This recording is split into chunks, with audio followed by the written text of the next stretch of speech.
see that we've got Jaida Parker. She's going to be in action against Jazmyn Nix. So Jaida Parker against Jazmyn Nix. Jaida Parker is looking for a championship opportunity, and she's willing to go through Jazmyn to get it. Miss Parker crashed Fatal Influence's celebration last week, prompting JC to make this match between Jazmyn and Jaida. The other match that was made was Fallon against Lash Legend. So this is the other match that was made as well. Can Legend move one step closer to earning a championship opportunity, or will Fatal Influence score another key victory? As well as that, look at this. Look at this. Santino Marella in action for the North American Championship. So TNA Director of Authority Santino Marella returns to a WWE ring as he'll challenge Ethan Page for that North American Championship. So certainly not expecting Santino to do it, but could you imagine if he does? Could you imagine if Santino shocks the world and becomes the new North American champion? Like, dare we dream that such a thing could happen?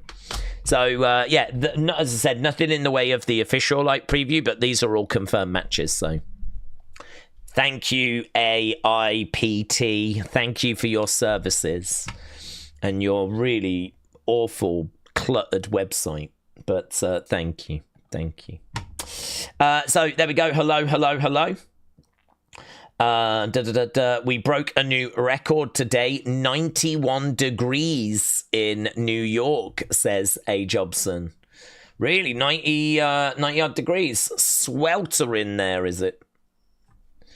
It's very cool here, actually. Not really, not crazy at all. I think we might have had our summer. We had some really hot days. I remember going to the cricket. When did I go to cricket? I think I went to the cricket end of May, and it was really, really hot. Really, really hot. Got a bit red being out in the sun. And kind of end of May into June, we were looking quite good. But actually, July has not been that great. I don't know what August is looking like. I don't know that our summer's completely done. But yeah, certainly not able to match your high temperatures in New York. Casey said, Ethan is coming to my area for a meet and greet. Oh, yeah, Casey. Your area for a meet and greet. Sounds like code for sex. Amin said, Daze and William and Casey, hello. Hello. Hope you're doing well, Amin. William said, just when people feel confident in the chat and they build their notoriety, YouTube flips a switch. Yeah, we have got these acts at the start now, which seem to be throwing people off. So I don't think it's drastically changed any more than that, has it? Or is it that certain people's profile names have maybe changed or something? I don't know what this has actually kind of been set to. I don't know what this has changed to. Is it changed to everyone's username or something? I don't know. I can definitely see that the usernames are a little bit more different, you know. It is a bit strange. It's not my fault. I ain't done nothing wrong. James said, I've just tweeted you. Okay, thank you, James. Well, I hope you're having a good day. What's going down in James Chadwick Town? We have... Okay, that's a lie. James has lied. He actually has not tweeted me because I'm on my Twitter account right now and I don't have a tweet. So... Is that how you get your kicks? Is it coming around here lying to the community? Is that what this is? Is that what this is? Do you know what this is? It is the day that we found out that the Wyatt Six are going to have a haunted house, which we already knew. But today is that day. Today is also the day that we found out there's going to be a super show in Japan. It's also that day. And it's also the day that WWE dropped flipping WWE Unreal. And obviously there's a whole video on the channel for that. after I binged it earlier. And it's very, very good. We can obviously talk about that. I don't think there's loads of news outside of the Wyatt 6 news. Outside of the Wyatt 6 news, Unreal, and James lying about tweeting me, I don't think there's any other news. I think that's everything.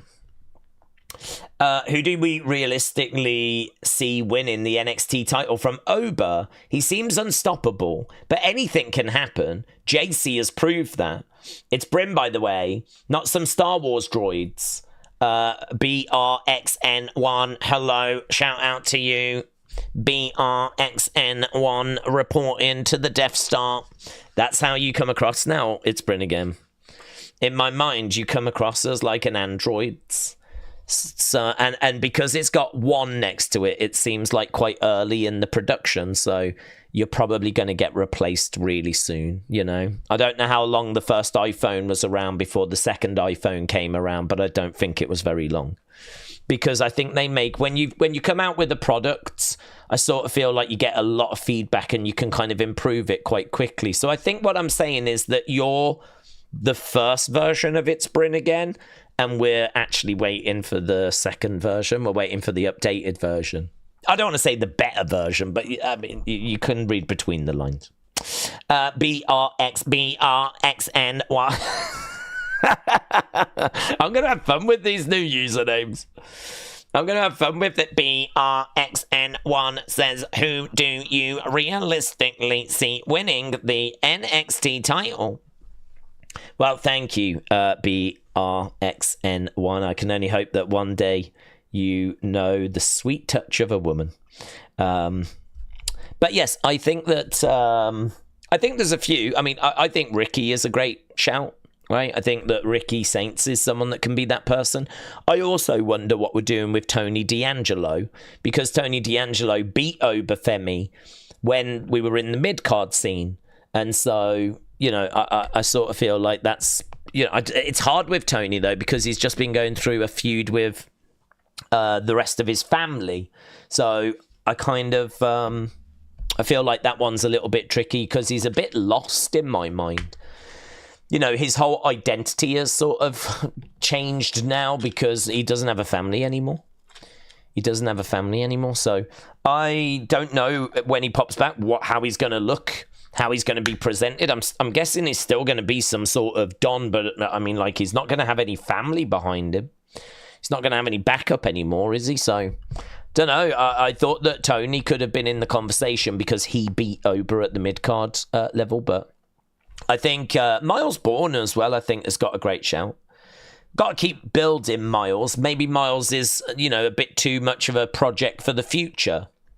But I think Miles, you know, I could definitely see them doing big things with him. He's got a great look. He can really work as well. And I think as well, because of him being deaf, you've obviously got a very emotional story that you can tell about him having a disability. And actually, wrestlers with disabilities, I mean, physical disabilities, not the longest list that I can think of, to be honest. So certainly a community that is underrepresented. So, you know, I'm not saying push him for that reason alone, but he looks great. I mean, he looks like Randy Orton, of course, so baby Randy Orton. So, you know, he's got a great look. He is a good wrestler. Promo-wise, yeah, he's cut some really fun, good promos. And then, obviously, you know, he's got the disability and whatever. I mean, like, he's definitely someone that's just not part of the crowd. You're not going to confuse him with just... He's not like every other person, is he? He's got a uniqueness about him. So, yeah, I think that he's one for the future. But maybe a bit too soon for him. Everyone's got numbers at the end. Then we just have William keeping his name. Yeah, they wouldn't mess around with William. The only numbers in William's life are the ones that they gave him when they put him on the register, and that's not the kind of thing that you want to kind of display to the wider world. So, yeah, I don't know what's going on. I don't know what the situation is in regards to these updates, but it's fun. I'm definitely down for it. keeping us on our toes. Hasib Hassan, Mate N, M8N. Hello, Mate N. Hope you're doing well. Said Daze, do we think Heyman isn't suited to work with future talent as they seem to fail, as did Cesaro and Ryback? He's more suited to the big stars that are trying to get to superstardom, like Brock, Roman, or CM Punk. What is the difference between future talent and talent that's trying to get to superstardom? Are they not future talent?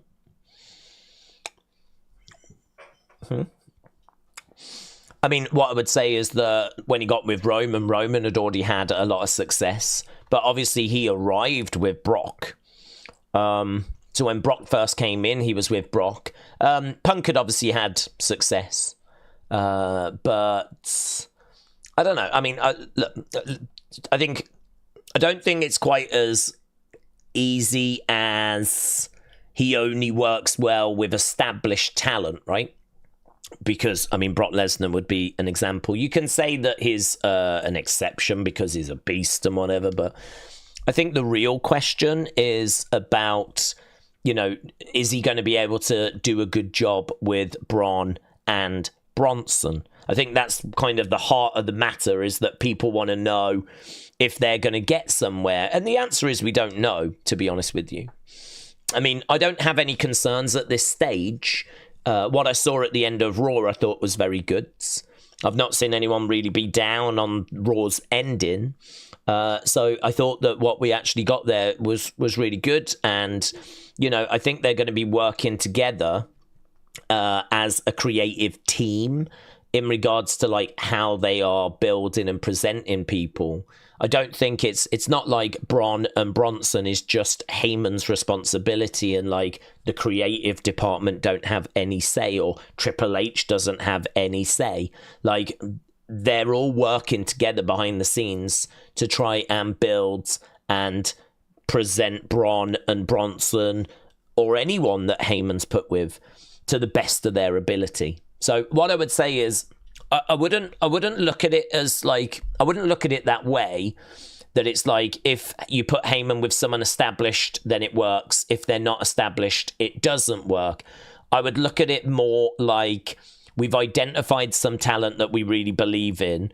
Putting Heyman with them is only going to help. It's not going to hinder.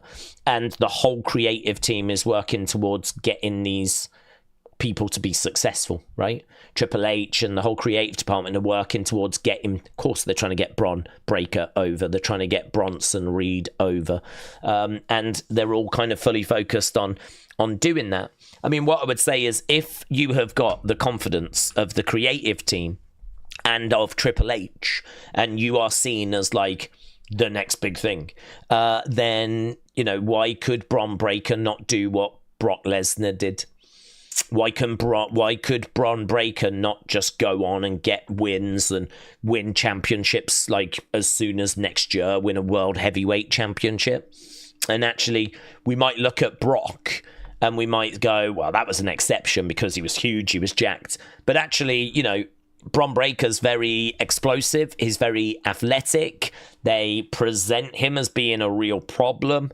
If you look at how Raw ended last night, he was standing over Roman saying, all of this used to be yours, but it's mine now. You could actually make the argument that Bron Breakker is a better promo than Brock Lesnar. What Brock Lesnar had with size, actually Bron Breakker has got with athleticism, explosiveness, and a better promo. So I don't know. It's going to be a wait and see job, honestly. I certainly don't feel like I'm in any position at this stage to go, yeah, they're going to flop. I don't feel like I'm in any position at the moment to go, oh no, it ain't going to work, because I think there is a chance. Honestly, I think there is a chance, because I think they really do believe in Bron Breakker, and I think if you put the machine behind them, all the social media reach, their ability to kind of get these people onto various outlets, You know, they can get him onto the Pat Show, get him onto the Chris Van Vliet interview thing. They can get him onto Late Night if they want to. Like, they've got all these outlets that they can get these people on. They can find different ways of, like, building them up and making them stars. They can put them in whatever situation they want to put them in. They can make them look like badasses if they want to.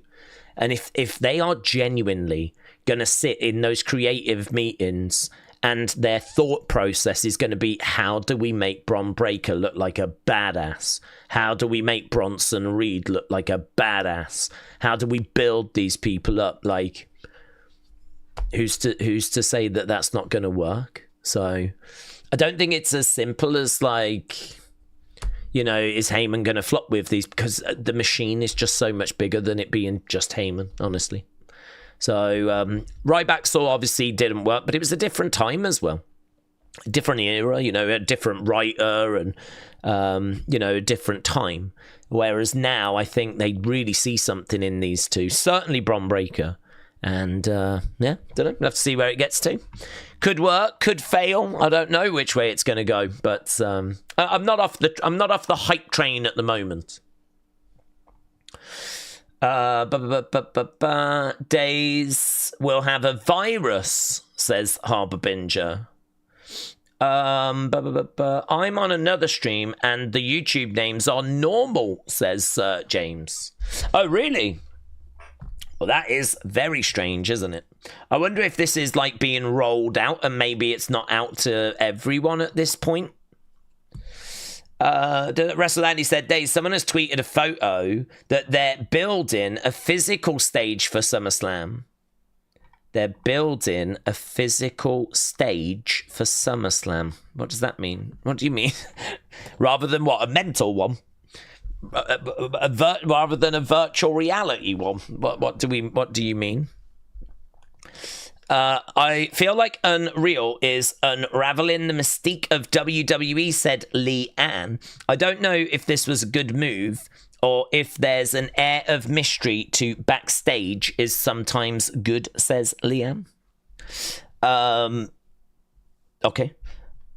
James said, Days, thinking I'm lying about tweeting me makes me sad. I don't see your tweet. James, look, I'm not even lying. Look, this is the top of my feed. I can't go up anymore, right? And then if I go, that was sent a minute ago. That was 1 minute ago. And then if I go down, I've got Tom, I've got Falkland Fan, I've got Dave. If I go down, I got all these boomers. I got Edwards. That was 54 minutes ago. This is my feed for the past hour. And you ain't there. Unless you tweeted me more than an hour ago. Did you tweet me more than an hour ago? There's Larry and Spartan and Larry and Larry and Larry.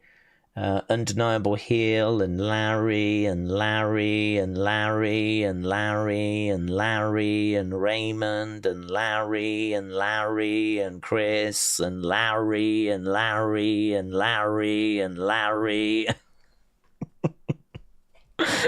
And that only gets me back 2 hours.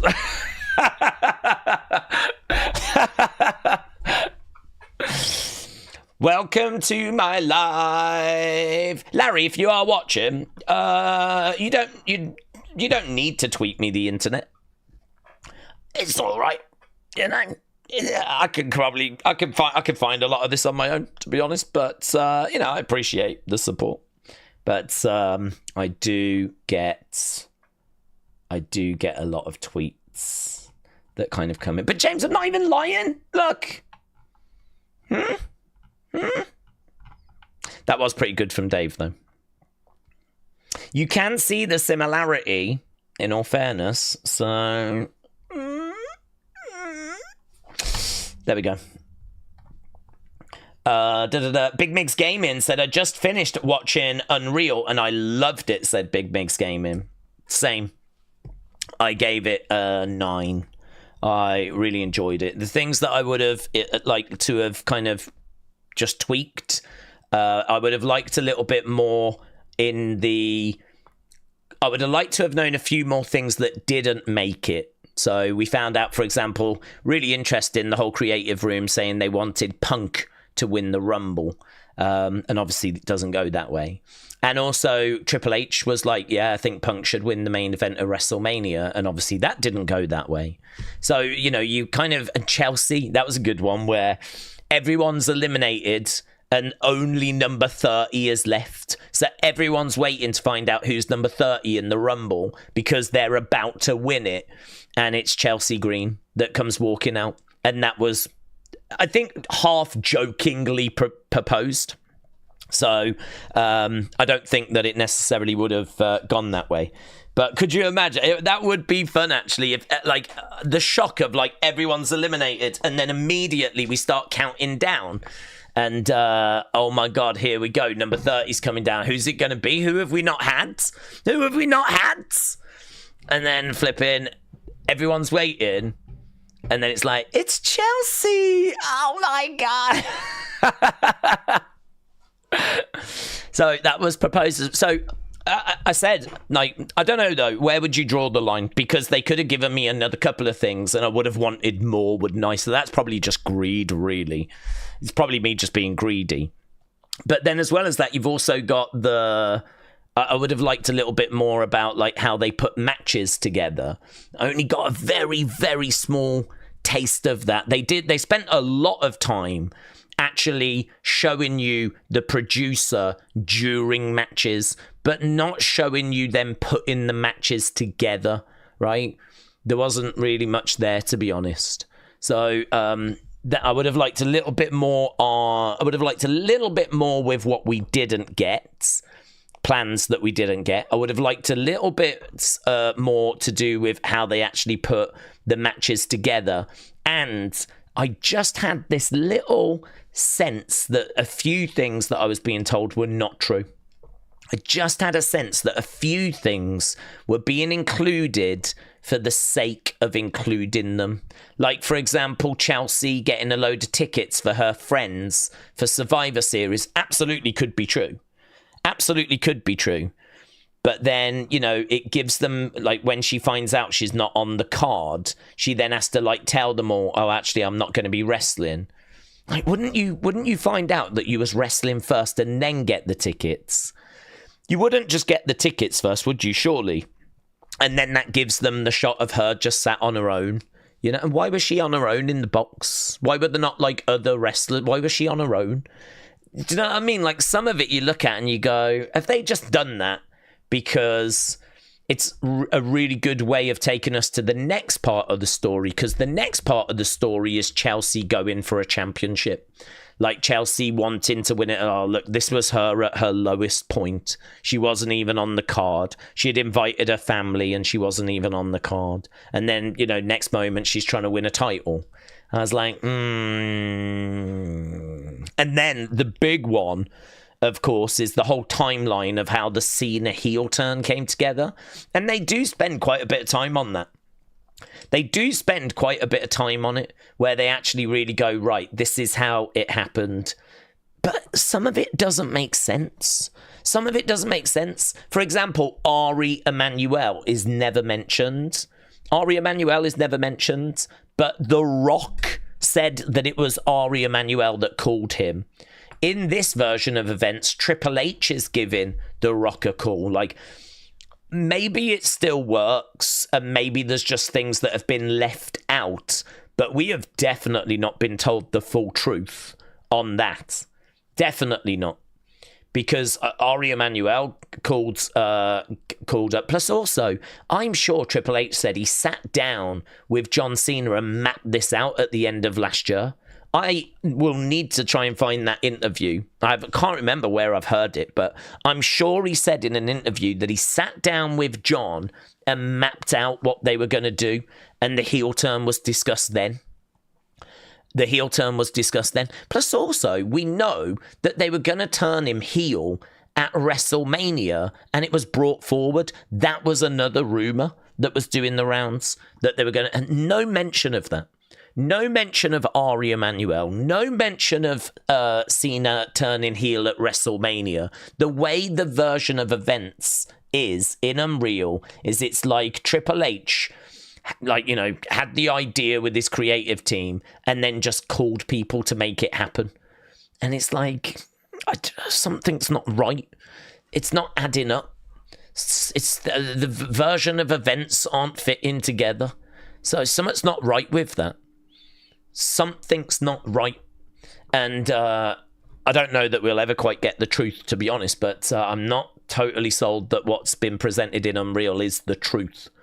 And then, like, you look at, like, Chelsea winning, or, they have a word with Chelsea about, right, we want you to win your championship match with a leg drop. And she's like, I've never done a leg drop. Why would I do a leg drop? And it's like, it's a good question, that. Why would she do a leg drop? Why would you take Chelsea and have her win a match with a leg drop? They never explain why. I mean, it might be that they want to have it as a little callback to Hulk Hogan or something like that. Hogan is mentioned, but they never say why. She's like, why would I do that? My finisher is the unpretty her. Why am I doing a leg drop? But again, part of me wonders if it's just a way of getting some unnecessary drama into the program. Like, can we get... You could sort of imagine the film crew, like, for Unreal, just chatting with the WWE staff, being like, is there any way we can get something, a bit of drama? Like, can we... And they're like, well, how about we tell Chelsea that she's got to use a certain move that she's not used before? Okay, yeah, no, that'd be great. And do you know what I mean? Like, I do wonder if anything like that has gone on, because what reality TV is like. It's pretty far removed from reality. And so I do wonder how much of this show has been sweetened.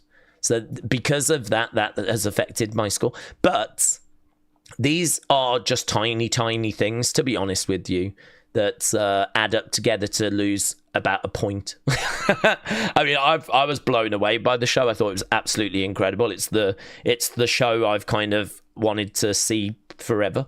I wish there was one for every WrestleMania. I wish there was one where we could see behind the scenes, and because to be honest with you, a lot of the things that you read in people's autobiographies, or if ever you listen to podcasts like, say, Something to Wrestle with Bruce Pritchard's, all of this stuff is exposed there, right? This is why we had that big conversation yesterday about, is this going to kill Kayfabe? And it's like, no, Kayfabe's well and truly dead, because we've got the Undertaker doing a podcast, yeah? Undertaker's doing his own podcast at the moment.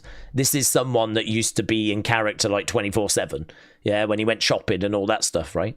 Now he's just chatting and talking about, what life was like in the business back in the 90s and all this kind of stuff. We've got blooming 83 weeks from Eric Bischoff, and Ric Flair's giving it a go. William Regal's had podcast. Bruce Pritchard with Something to Wrestle with.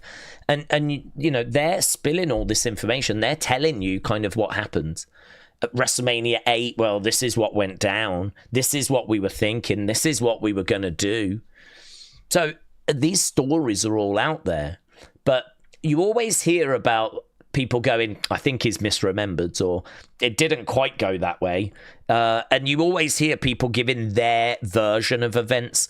It's just good to see the version of events. It's just good to see what actually happened. It's just good to see kind of, what actually went down.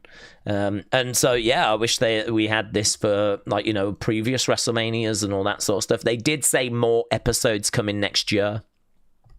So it gets a big thumbs up from me, but that I was looking forward to this series anyway. So it gets a big thumbs up from me. But I don't know. I mean, like, my day has been binge watching that.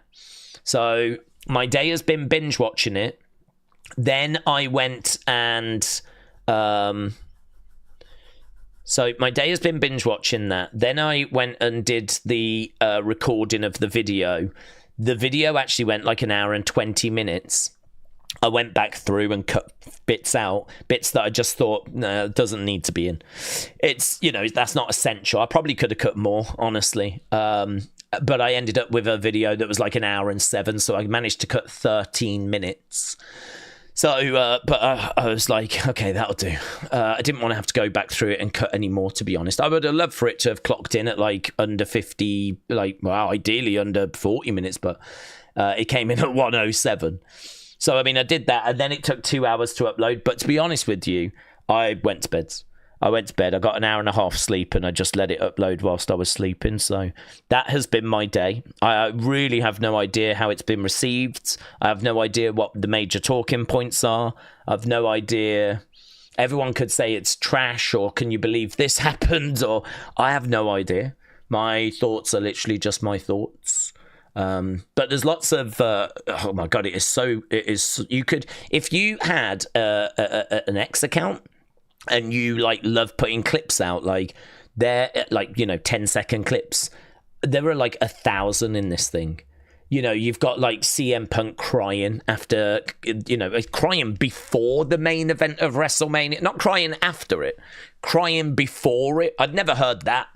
Never heard that CM Punk was back. There's a moment where Triple H grabs him and he's like, come on, you're CM Punk. You've always been the main event. And CM Punk's like, I know. It just means so much to me that you can see that too, And, you could clip that as a little 10-second clip.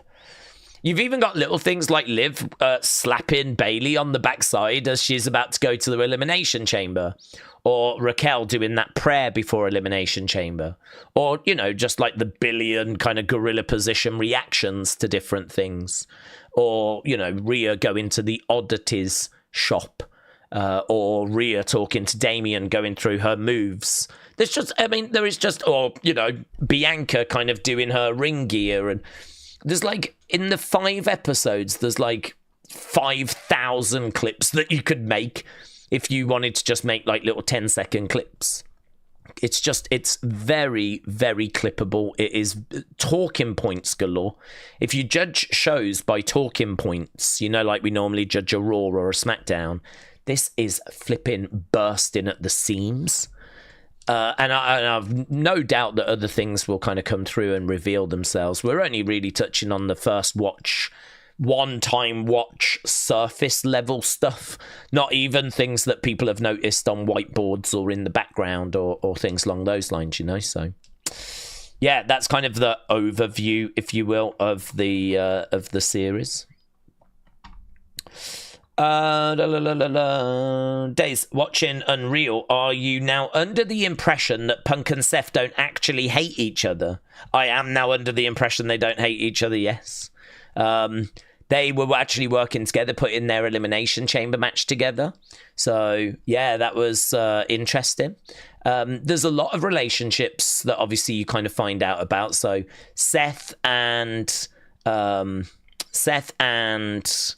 Punk obviously working together. And also you get Rhea and Liv backstage in Gorilla, just like chatting away. See them together a few times, actually. Probably the most surprising relationship to me was Punk and Triple H. Like, I knew that they were getting on and things were really good, but they're really good. They're really close. Like, the way he, like, talks to Punk and, like, congratulates him after, and Punk's like, thank you so much. I mean, granted, we are looking... CM Punk being given his dream, which was main event in WrestleMania, yeah? So, he's being given that, so of course he's very, very grateful. So it's, it kind of focuses on that. I'm sure there's been a few moments there where they've been wobbles, but their relationship's really good. It's really good. CPTMJP said maybe this year sucks because the Netflix crew backstage shoving cameras in writers' faces. They're focused on creating dramatic moments instead of the ring. Well, I don't think so, to be honest, because I think any kind of dramatic moments on this show, I sort of feel like I don't think the creative team have really come up with stuff. I think any kind of little moments that have been created for this show, I think, are just little moments. I don't think there's anything major that's happened here. What they might have said to Triple H, for example, is, can you just have a word with the talent before they go out? I think he does anyway, to be honest, right? I think he does anyway. But there is a lot of Triple H getting out of his seat, going over to the talent and not giving them instructions, or not that we see, like, right, remember, do this, do that. I want you to focus on this, yeah? There's a lot of him going, just, you've got this, yeah? But just believe in yourself. It's a lot of that. And you go, does he have to do that every time? Does he have to do that every time that these wrestlers go like this? You're Rhea Ripley, yeah. You remember that, and it's like, does she forget every time or something? Like, I don't understand. Like, I think she does struggle, to be honest, with her kind of anxiety and nerves and things like that, and so maybe she does need a bit of a calming word, but. There isn't much of Triple H going over giving final instructions, which I would have expected. I would have expected more of that, to be honest. I would have expected more of him going over, going, listen, don't forget to nail this. I'm going to really be looking for this, I mean, I don't know about you, but if I was in Triple H's position, yeah, I want the talent to relax and I want them to feel good, and I'm going to check on that.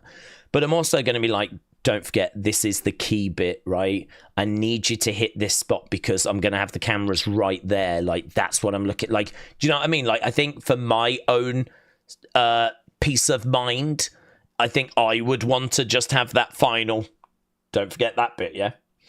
Don't forget that as soon as we get that signal, then I need you going up, and I need you going up quick, right? Because I don't think we're going to have much time because we've still got several spots to get to after that. There's none of that. It's all just believe in yourself. Believe in yourself, yeah? You're Rhea Ripley. You're CM Punk. You deserve this. So, I don't know. I don't know if they've had a word and said, can you give a bit of a rah-rah speech to them? It'll look good on camera. Or if it's that, we're just catching, like, the most dramatic moments. I mean, in all fairness, we're not looking at Raws. We look at the premiere on Netflix, but that's different, of course. So, we are focused on Rumble, Chamber, WrestleMania, Raw, Netflix. Those are the 4 shows that it really focuses on. It focuses on those 4. And so, obviously, they're big shows, the biggest shows of the year. Rumble, I think, got more views this year than either night of WrestleMania. And then, WrestleMania. So, perhaps that is a glimpse as to what Triple H has to do. But I don't think the writers' teams are, like, having to get involved in that sort of stuff, I don't think the writers' teams are, like, snowed under and they're having to write stuff for Unreal. I just think if there is any kind of sweetening, I think it's just that. I think it's just sweetening. I think it's just, if you're having a word with them anyway, would you mind just giving them a bit of a heart-to-heart speech? Because we can pick that up on the camera and it will look really good. Yeah, no problem. Something like that, How do you measure pasta and not have enough to feed a whole village? Says Leanne. I'm asking for a friend. Jacob said, I do wonder if they give Punk the win at SummerSlam. Since they wanted him to win the Rumble and at Mania, they seem like they really want to invest in him. Oh, yeah, no, I think they do want to invest in him. I think that he is someone that I can see being a main event of WrestleMania again. I think night 2, it would be a good one. I tell you what's interesting. I don't think this is going to happen, by the way, but what if, like, WWE Unreal were to, like, oh, that was really good. It would be good now that we've kind of established Punk as a character in this series, if we could, make sure that we give him, a little something as we go. Like, I don't think Unreal is gonna get involved. I think they're just going to observe. I don't think they're gonna, like, go to Paul and go, yeah, no, it's great. Look, it'd be great if there's no way they can turn around to WWE and go, right, we want you to push Punk. They clearly have not got that power. But would the executives, like, provide some suggestions of this really resonated with the audience? The feedback we were getting is that they love Chelsea. So, if that's true, then, is it stuff like that that really helps Chelsea get more opportunity?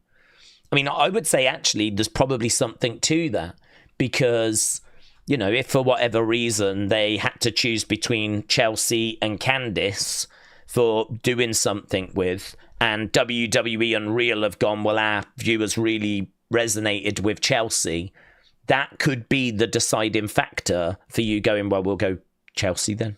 I mean, I would do that as well. If I was in a situation where I've got to choose between two and Unreal is saying to me, well, it's in our benefit if you go this way, that could sway my mind. So I certainly don't think that there's going to be anything major that WWE Unreal is going to influence. But I think if ever there's like I'm not sure which way to go, I wonder if any feedback they get might just be a difference maker, because the series really focuses on certain superstars.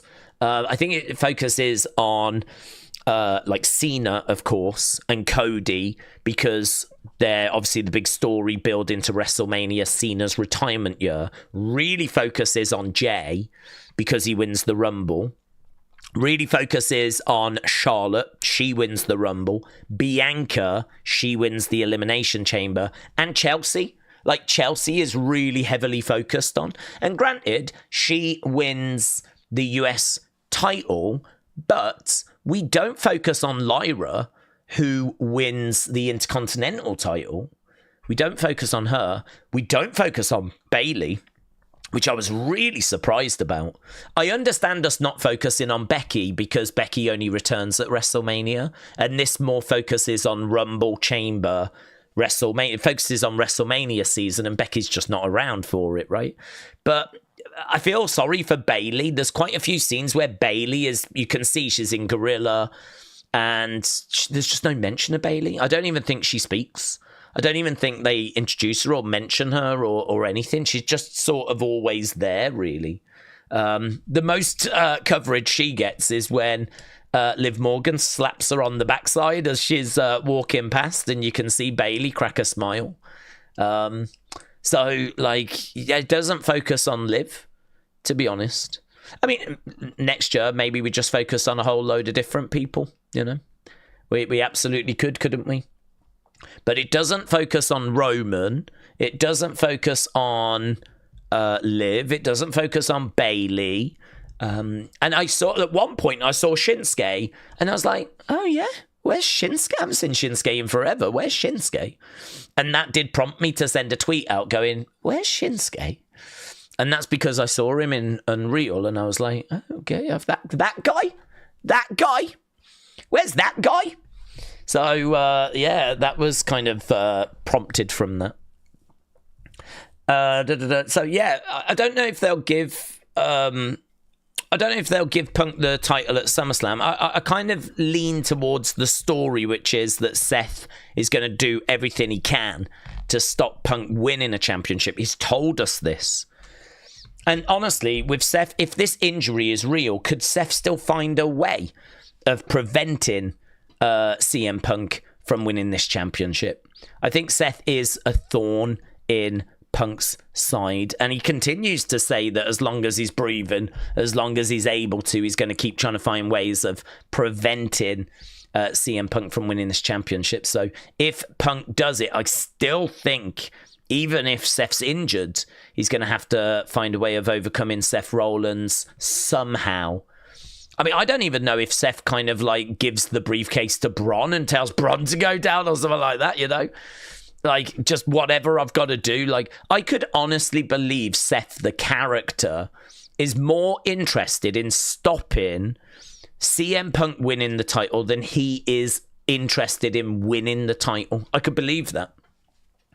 Some people might be like, why would Seth give the briefcase away? But in my mind, I'd be like, because he hates CM Punk.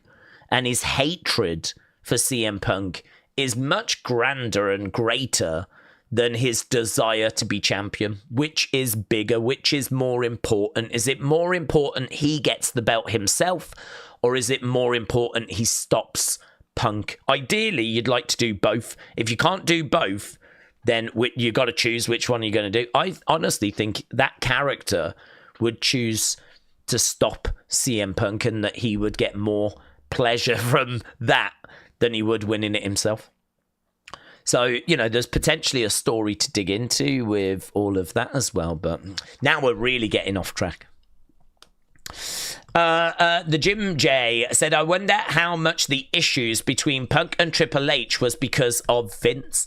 That's a really interesting comment.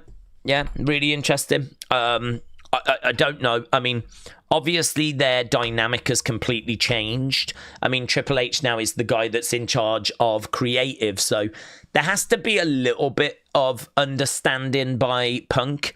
I mean, it's just not in Punk's benefit, is it, for him to be off with Triple H? Didn't matter if he was off with Triple H before, because they were both wrestlers.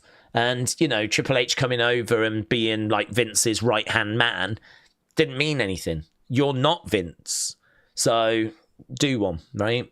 I ain't answering to you. I'm not interested in the monkey. Like, if I'm gonna have a conversation, I'll go to the organ grinder. Yeah, and I think there was a bit of that. Whereas now, obviously, the dynamic's completely different. Like, Triple H is now the guy that decides, and I think, you know, Punk's obviously got to realize that if he throws his toys out the pram, I mean, it just ain't going to get him anywhere. But he's also a very proud man, isn't he? He's also very proud, and I don't think that he's going to put himself in a situation where he really is going to do stuff he really doesn't want to do, you know? So I think that you're right. I think Vince definitely played a part. I think the fact that Triple H was in a different position played a part. And I think that, you know, I think the fact they were younger played a part. I think they're more mature. I think that CM Punk has agreed to come in knowing that he's going to have to work for Triple H, knowing that Triple H is the one that's got the pen and can decide, you know, kind of where everything's going to go. And if he wants to main event WrestleMania, it's Triple H that's got to sign it off. And listen, if Triple H is going to be a douche about it and not do that for Punk, Punk's got an option, hasn't he? I either stick around and just get what I get given, or I just go again. And, you know, he's already been out of WWE for like 10 years. It's a good opportunity to make some money.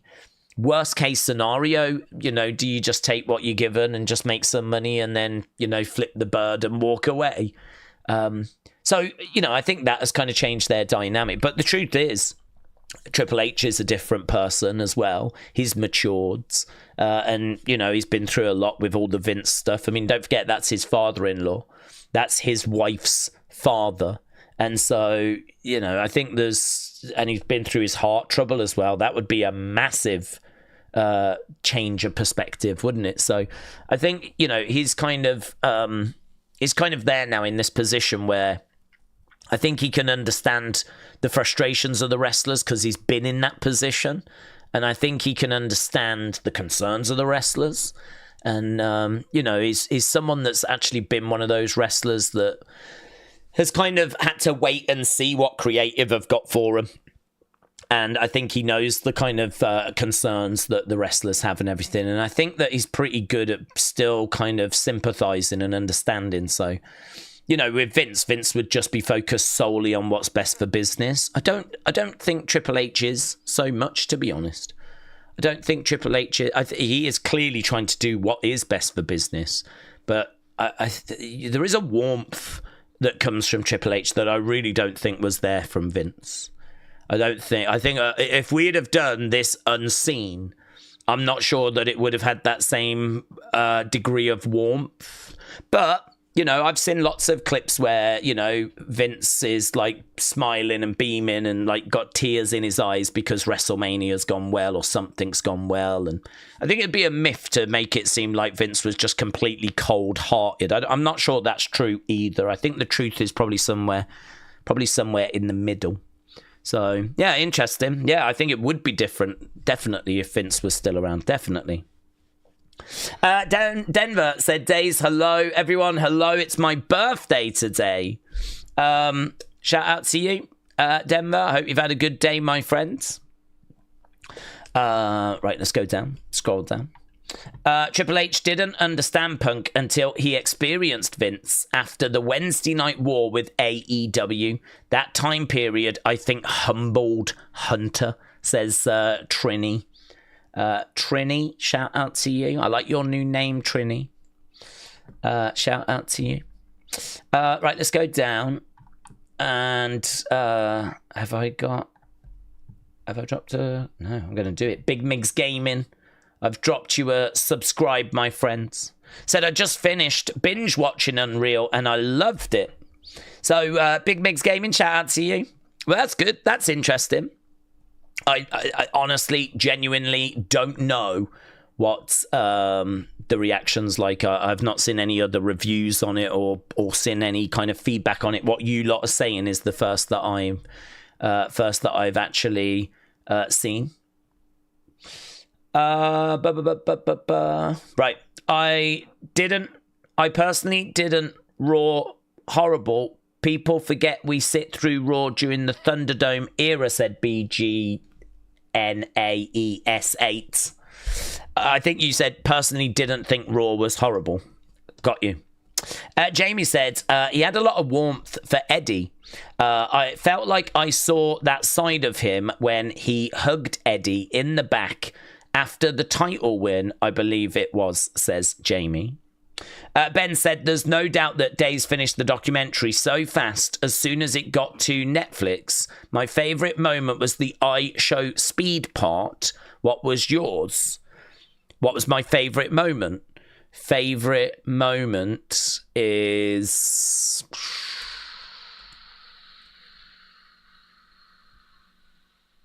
The one that I can't get out of my head is the whole creative room saying who should win the Rumble, and they all say Punk, and they even put the text on screen.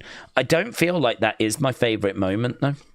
It's a significant moment because we find out something that we never knew. I never knew that. I never knew that pretty much the whole creative team said or thought that Punk should win the Rumble, right? And obviously to find out it doesn't go that way is interesting. The overrun on the Netflix premiere was interesting, where they had to cut the Anaconda Vice and cut a load of stuff because they went like a couple of minutes over. I thought that was interesting. Punk to win the Rumble was interesting. Triple H's comments on women's wrestling was very interesting. He says, you know, they've just put on, I think he's talking about Elimination Chamber. He's like their communication and their, you know, working through like the different spots. It's better than the guys. It's better than the guys. And he's like, do you know what? If you go to the Performance Center, I mean, he's talking to, I think, Shane Helms. He's saying if you go to the Performance Center, for every guy, there's like 5 great girls. He's like, you know, they come in and 6 months later, they've got it. And the guys are only just starting. He's like, they're just better than us. They're just better than us. So he really puts over women's wrestling. I thought that was a really interesting moment. Liv spanking Bailey has got to be the greatest moment. That's got to be the greatest moment. Or finding out that the original plan was that Cody was going to say no to The Rock, and then The Rock was going to turn around and say, right, well, you're going to defend that belt right now, and then call and bring out Kevin Owens. Owens would have come down to the ring and would have won the title. That was the original plan. So, yeah, interesting. I thought that was really interesting. Triple H talking to The Rock was really interesting, where they were kind of going through, right, this is what's going to happen in that moment. And he's talking about the hand gesture, and he's talking about, I don't think Cena has sold his soul. I think it's just nothing but business. Triple H dealing with the Charlotte Tiffany thing, that was interesting. So, you know, that disaster segment, I didn't think we focused enough on that personally. I didn't think we focused enough. Punk was going to go over at WrestleMania. We found that out, but they changed their plans on that. Punk getting upset was quite eye-opening as well. And actually, Cena made some comments about the crowds at WrestleMania, which I wasn't sure about, but I thought was interesting enough to kind of pull out. He was saying that the crowd at WrestleMania, he could tell they were a Cena crowd, but he could also tell that they didn't want Cody to lose. And he's like, I can just tell. There's a couple of things. And he's like, first of all, when Travis Scott pulls the ref out of the ring. Like, you know, they didn't cheer. So when like the refs pulled out by Travis Scott, if everyone wanted Cody to lose, there would have been this massive cheer. And he's like, there wasn't.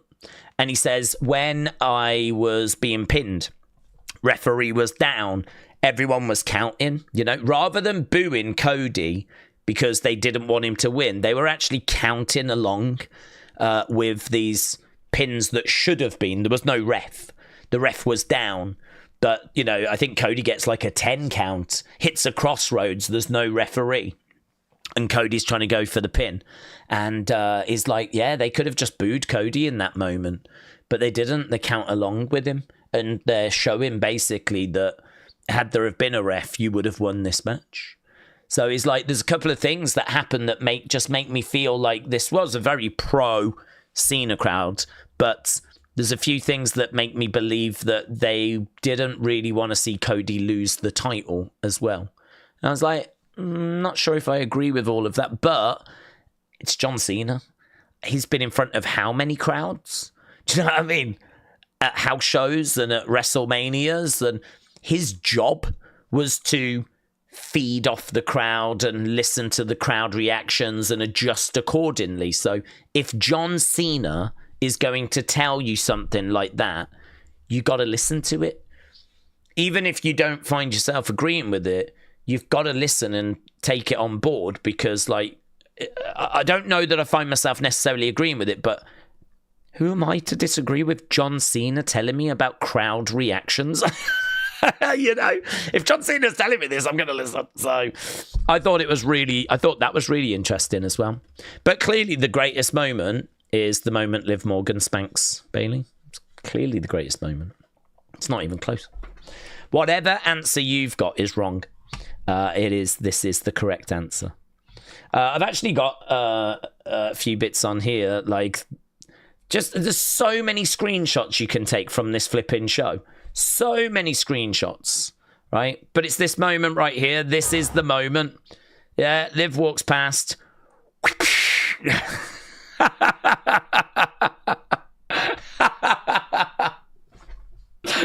That's it.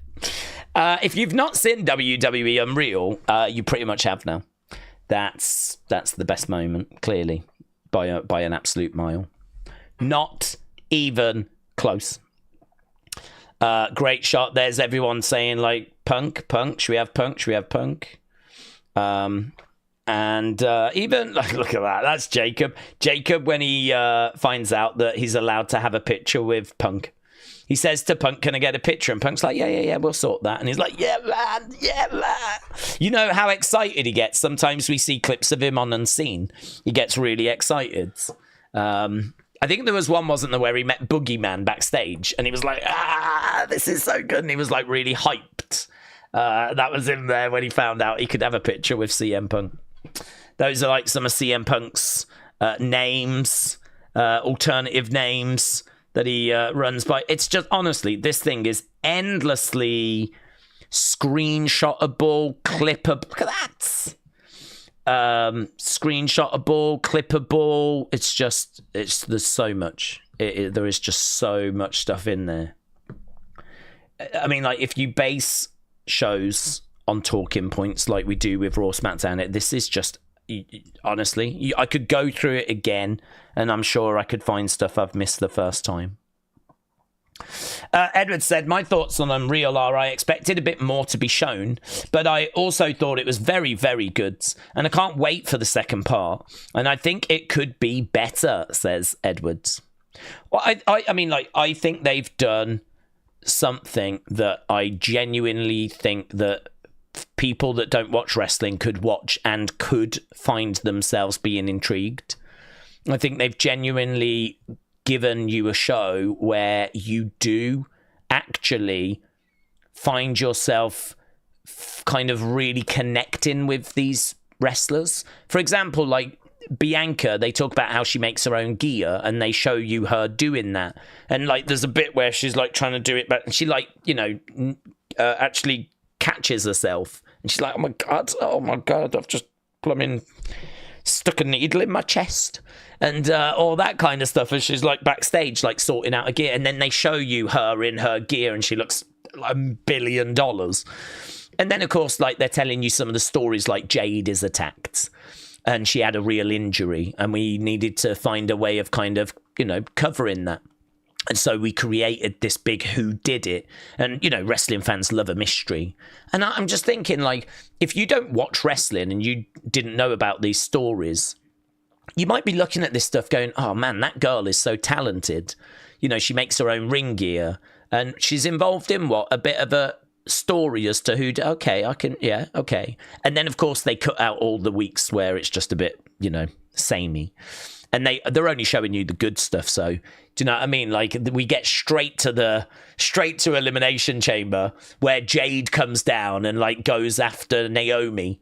And, you know, they're even telling you, like, we've got, like, you know, people are going to think it's Liv, but no, she's going to go in. She's going to go straight after. So, you know, they cut out all the spinning the wheels stuff. They cut out all of those kind of bits. You know, they cut out all of, like, yesterday's Raw type stuff. But they just give you like the real meat, the stuff, you know, the talking points that we cared about, the stuff that we were most engaged with. It's just like, just focuses on those moments. Of course it does. And of course it should. But when you watch people being introduced and you're being told about them and they're telling you a little bit about them, their personal lives, you know, with Rhea, for example, she goes to that oddities shop. I mean, that's her. Not as Rhea Ripley, the character, but as Rhea Ripley, the woman, kind of looking in a shop to buy some bits for her office at home. This is what she likes doing in her spare time. And so, you know, you kind of get to understand and learn a bit about Rhea as a person. And you get to learn a little bit about Bianca. You don't get much of a glimpse. You know, you don't get much of a glimpse, but I mean, like, you get to go to Chelsea's house and she shows you all of her ring gear and she's like, this ring gear costs like $600 to $1,500. And, you know, you find out just little things like that and you're like, Jesus. I mean, I don't know if all this stuff's true, right? Her gear might cost her $100. I have no idea, but this is what they're telling us in this show. And, you know, you find out that she's bought tickets and she's not even on the show. And it's really good. I could see people watching it and, you know, really connecting with these people. So can they make it better? I don't know. I mean, I think it's hard because I think that what they've delivered is a show that works for hardcore fans because there's loads I learned. I think it works for people that have never watched WWE because they go, hey, this is what Elimination Chamber is. Hey, this is what a heel turn is. Hey, this is how the Royal Rumble works. Hey, this is what our schedule looks like during WrestleMania season. Hey, this is Rhea Ripley. This is Bianca Belair. Like, there's loads of introducing you to wrestlers and concepts and really helping you get up to speed with kind of what WrestleMania season and WWE is all about, yeah? So there's loads of explaining parts, which, you know, for me, I don't need, and you wouldn't need, but they obviously are very useful for people that are just watching and, you know, have casual fans, really casual fans, or people that are just, you know, what's this? Give it a go. I mean, I actually sent a text to my brother, and I was like, this show has just dropped. And it's 5 episodes. It's behind the scenes. You got to watch it, man. It's so good. And my brother doesn't really care about wrestling. He likes it. I mean, if I was to say to him, "Oh, something big went down in the wrestling," he'll be like, "What happened?" And I'll be like, "Well, John Cena turned heel," or blah blah blah blah blah. And do you know what I mean? Like, he would be engaged, but he doesn't go out of his way to watch. But I know for him that, like, this would be really interesting to him because he is someone that's fully aware this is scripted. He's not someone that's willing to give his time over to watching all these shows, but there is an appreciation of wrestling, you know? I mean, like, if ever I get any new figures, those superstar figures, he'll like, oh, did you get Demolition? I've told him Demolition have been shown. And he's like, oh, when are they coming out? Like, you know, he shows an interest, but he would never go home and watch the shows on his own. So for him to be like, hey, check this out, yeah, I think you're going to really like it. It's going to really introduce you to these wrestlers that you've heard the names of, but maybe don't know much about. It's going to show you some of the storylines they've been doing this year. It's going to show you the real backstage reactions and some of the real trials and tribulations that the wrestlers have kind of gone through. And, you know, all of that is put into a 5-episode package. I mean, like, I think everyone's going to look for different things, aren't they? So can you make it better? Well, I'm sure you probably could, but better for that person is not necessarily better for that person. What's going to be better for me is not necessarily going to be better for a casual fan. Because, of course, I want more. How are you putting a match together? Show me an idea being like first pitched to the moment it makes it on screen. These are the things that I find interesting. And these are the things I would like to see more of. But, you know, is that going to be of interest to a casual fan? No. I think this ticks the box firmly for casual fans. And I think that they will get an awful lot out of it. So I like it. I really like it. Hannah said, Daze, imagine WWE uploaded Unreal to go up against your Unseen series. It's the ultimate question as to whether to see Unreal or Daze's Unseen. Well, I mean, Unreal's only 5 episodes, and it all goes up in one go, doesn't it? So, plus also the beauty of YouTube is you can watch at any time. So even if they did put videos up at the same time, which they do anyway, because they put up multiple videos across multiple channels, WWE Vault, WCW Vault. I think, is there even an ECW Vault yet? I believe that's on the way, if it's not started already. And then, of course, their main channel as well. Don't worry, they're already competing against Unseen. And they're winning as well. I heard SummerSlam is stacked, said Cynthia. Yeah, it's good. SummerSlam's good. SummerSlam's a pretty good card, to be honest. Predictions are already on the channel. If people haven't seen those. Jim said Vince was in a bad car accident. Yeah, I don't know if this was... So... TMZ is reporting that Vince was in a bad car accident last week, but no one was injured. McMahon was issued a misdemeanor summons for reckless driving and following too closely, which resulted in the accident. He will have to appear in court later next month. No way. Dude, are they just going to open a court just for him, do you reckon, at some point? That's what I've just read. There was no injuries, and he is going to have to go to court because of following too close. Crazy. Yeah, that was, I think, breaking through during our members stream, and I hadn't seen any detail on it, but it looks like the detail is like starting to emerge. So there we go. Right, we've got 40 minutes. 40 minutes to go. Then we are underway with this week's NXT. Obviously, we'll do an opinions video after. And we will be doing... I'm going to try and do Unseen. I've had an hour... I've had an hour and a half sleep, genuinely. And I feel all right, actually, all things considered. A bit of a slow start as I was trying to get my brain going during that member stream. But I actually feel all right now. So we should get through this fine. But I don't know, as soon as this stream's over, I might crash. Not in a Vince McMahon way, but in a kind of a way. So I am going to certainly try to get both those videos sorted. But could be a battle. I'm going to put that in the WWE folder. I don't know if it's really WWE. I suppose it is WWE news. Who cares? I've put it in there. Right. I really loved Unreal, said Matteo. I know that WWE is fake and all, but that's why I like it even more. Just go backstage and see all the things they do behind the scenes was really cool, but I've not finished it yet. At the moment, 9 out of 10, says Matteo. Matteo, thank you. Yeah, it's interesting because, as I said, I've not seen a reaction to this show. I have no idea if people find it horrific and are really down on it, or if there has been this kind of real, like, groundswell of support for it. I'm not sure. So it's interesting if you've seen it, what people's thoughts are.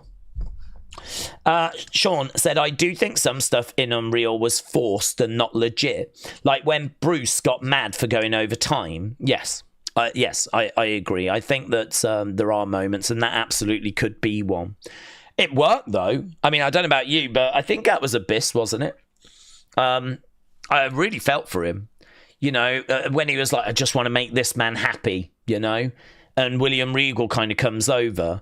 William Regal, a little bit confrontational. He didn't mean to be, but he kind of squares up to Abyss and he's like, listen, you know, just if you want me to be happy, I just want you to be happy with what you've done. And I think it was Abyss, and he was like, I just want this man to be happy. He's talking about Bruce Pritchard.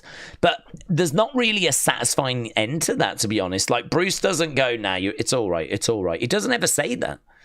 I actually thought it made Bruce look a little bit of a douche in that moment, that he didn't go, it's fine, you know? I mean, he did say, look, it was overbooked, it was overproduced. He does say that. The thing with Bruce is you've got to remember he was Vince's right-hand man. Can you imagine the amount of shiz that he has had to go through being Vince's right-hand? Can you imagine the shoutings and just how hard life must have been to have been sitting next to Vince and, you know, kind of going through getting the wrestlers into Gorilla in time, making sure the producers are, you know, doing what they need to be doing, like, you know, being the conductor of the orchestra. I mean, really, Vince sits there, looks at the show, and if the show's not good, finds people to blame. And of course, it's never going to be his fault. So, you know, Bruce was the one that was really running around and kind of conducting everything. And he did that for years and years and years and years and years. I mean, he joined in the 80s. And of course, he is Brother Love. And so, you know, if ever you've seen the Brother Love show from, you know, back in the 80s, that was Bruce.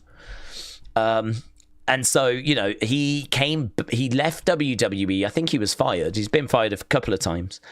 But he came back just before the pandemic. He went back. And you know, when he was outside of WWE, he used to do something to wrestle with. I don't even know if he does it anymore. But he used to do something to wrestle with, which was his podcast. And it was great because it was a real glimpse. I mean, it's basically WWE Unreal, but just the audio version. And so he's basically saying, like, yeah, God, he was a nightmare around that time period. You know, WrestleMania 8, this is what we were looking to do. If memory serves me right, these were the kind of plans that we had, but I think such and such was not available because of injury. And do you know what I mean? Like, he's vocalizing what was going on behind the scenes for WrestleMania 8, and that's an episode. And then he'll do, you know, all the different shows he was at. So in a way, it's kind of like an audio WWE Unreal as opposed to, like, you know, what we've got here, which is obviously much better. But yeah, God, I would love for him to get back going, doing his podcasts again, because I don't know about you, but I would love to find more out about what was happening during the pandemic era and what the setup was like. And I'd love to know, like, talk to me about the Funhouse, talk to me about Bray, talk to me about what it was like filming the Funhouse episodes. Because if you actually look at the Funhouse when it was filmed, Bruce Pritchard is sat right there. He was there to oversee that process. It wasn't Vince. It was Bruce that had been sent off. So Bruce has got all this, and Vince. I mean, Vince has got all this knowledge in his head about the history of No one knows more about the history of WWE than Vince McMahon, right? The next person on that chain would be probably Bruce. The next person on that chain, maybe Stephanie, maybe Triple H. Not sure, but, you know, maybe Kevin Dunn, actually. If you think about it, Kevin Dunn was the guy that was in the production truck, and he was there for decades. So, I mean, he's got to be in the running. And we got introduced to the director, the current director of WWE. He said he'd been working there for 30 years. So, I mean, just think of the stuff he knows. So, I mean, yeah, God, I'd love to extract some of that knowledge. But we was getting that from Bruce. He was doing something to wrestle with. But then, of course, he ended up going back to WWE. And, you know, the episodes they've been doing have focused more on historical stuff more than the current recent stuff. So, I don't know, man. I don't know when we're going to get the Bray Wyatt episode, the Funhouse episode, the Pandemic episode, the WrestleMania 36 episode. Like, this is why I love WWE Unreal, because I wish this stuff was around at that time. Could you imagine finding out a bit more about, like, the behind the scenes for Bray and finding out, like, some of that stuff? It'd be fascinating. Nightmare Fatu said, my sister is big into genealogy. I have Scottish and Irish and Native American ancestry. And I remember my mom telling me about a relative way back that was Cherokee. That's not a word I ever say often. It's Cherokee, isn't it? Cherokee Indians, is it? Cherokee. I don't remember the exact details, says Nightmare Fatu. Interesting. I've never done that personally. I've never gone back through my history. I know there's German on my mum's side, but really, other than that, my dad's side goes to Birmingham. My mum's side, I know, goes to Germany, but it's kind of pre-war Germany. But yeah, I don't know really other than that, to be honest.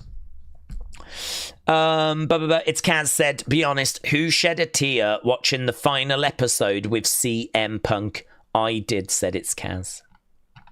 Yeah, it meant a lot to him, didn't it? Meant a lot to him. It was yeah, it meant a lot.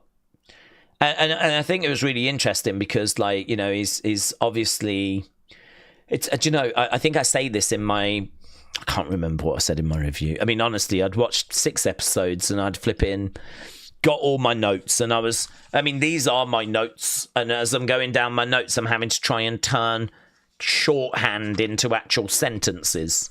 I mean, I've got things here like Triple H to EO, hair whip damage to Rhea, Sean Spears on Cody's bus, cool Cody shot. And I'm having to try and turn that into actual sentences, so I can't remember what I flipping said. But one thing I do remember is with Punk was that there was a lot of criticism about how people were saying that he was main event in WrestleMania, but it was only night 1. And to see what main event in night 1 meant to CM Punk, I wonder if that will change people's opinions about night 1 of WrestleMania. I wonder now, after seeing that, if people will now start to regard it more as a main event, right? Because I do. I think if you close night 1, you have main evented WrestleMania. There is another level to go to, which would be main event in night 2. That's clearly the bigger night, and that's clearly a bigger badge of honor. But main event in night 1 is a badge of honor. It's just you can get a bigger badge, which is night 2. And, you know, even getting the smaller night 1 badge, you could see what that meant to CM Punk. I mean, he was just absolutely in bits backstage, tears in his eyes. And I did not get the impression that was faked for the camera. That just felt genuine, just absolutely 100% genuine. But then if you think about it, right, to us, you know, main event in night 1 is seen as a badge of honor, but a smaller badge, right? For CM Punk, he was in WWE and constantly having to try and fight to open doors that were closed. You know, Vince never saw him as being the guy, right? And actually, he did really well to get, like, the world title runs, WWE title runs that he got, right? And a lot of that was to do with the crowd and to do with Punk just, you know, never backing down and constantly fighting and constantly putting on great matches and being in great segments and getting great engagement and just fighting and clawing and scrapping and working and never backing down, never taking no as an answer. And, you know, I mean, just really fighting for everything you could get. But one thing he could never get was to main event WrestleMania. He could never get that. And then you find yourself just throwing in the towel, walking away in 2014. And just throwing in the towel. And at that point, I mean, I've got no doubt he thought to himself, I'm never going back. That door is closed. And it was closed, wasn't it? And actually he goes to AEW. And of course, by doing that, I mean, that only further cements that the door is closed, you know? So for him to actually find his way back to WWE is a minor miracle in itself. For him to then find himself being booked by Triple H, the person that he called Vince's doofus son-in-law, right? Clearly bad blood, lots of bad blood. Even Triple H at one point says, back in the day, I used to think this guy's a right little MFer. And he says the swear word, right? It's funny, actually, because I did clip Triple H swearing, saying, you know, mother fudger. And you kind of go, whoa. You're so not used to hearing these people swearing that when they do, I mean, normally when they swear, well, normally they don't swear. But if they do, it's normally flipping bleeped in it. It's normally like took out the show. So to actually just hear them swearing, like there's loads of F-bombs in there and all this. So if you are sensitive, I mean, I'm fine because I'm actually a big, brave, strong boy and I can deal with that language, but some of you might struggle. But yeah, I think to see, you know, what that means for him to get back to that stage and to overcome all of those obstacles, you know, you can sort of understand why it's hit him. It's like smashed him in the face, the realization that, like, you know, that thing you was dreaming of, you're going to actually tick that box off now. And it's like, he did say, like, I feel a bit sorry for him, actually, because you sort of look at the emotion, the real emotion of him main eventing that night one. And I remember a tweet that he put out shortly after where he was saying, what's next for me? Or someone asked him, like, what's next? And he responded saying, I'll have to see now if I can main event night 2 for those people that like to move goalposts. So he definitely saw the comments that people were making about, you're not really main eventing WrestleMania. But fair play that did not like affect the moment, you know? It's easy actually for people to make those kinds of comments and for it to take away from CM Punk's like appreciation of the moment, you know?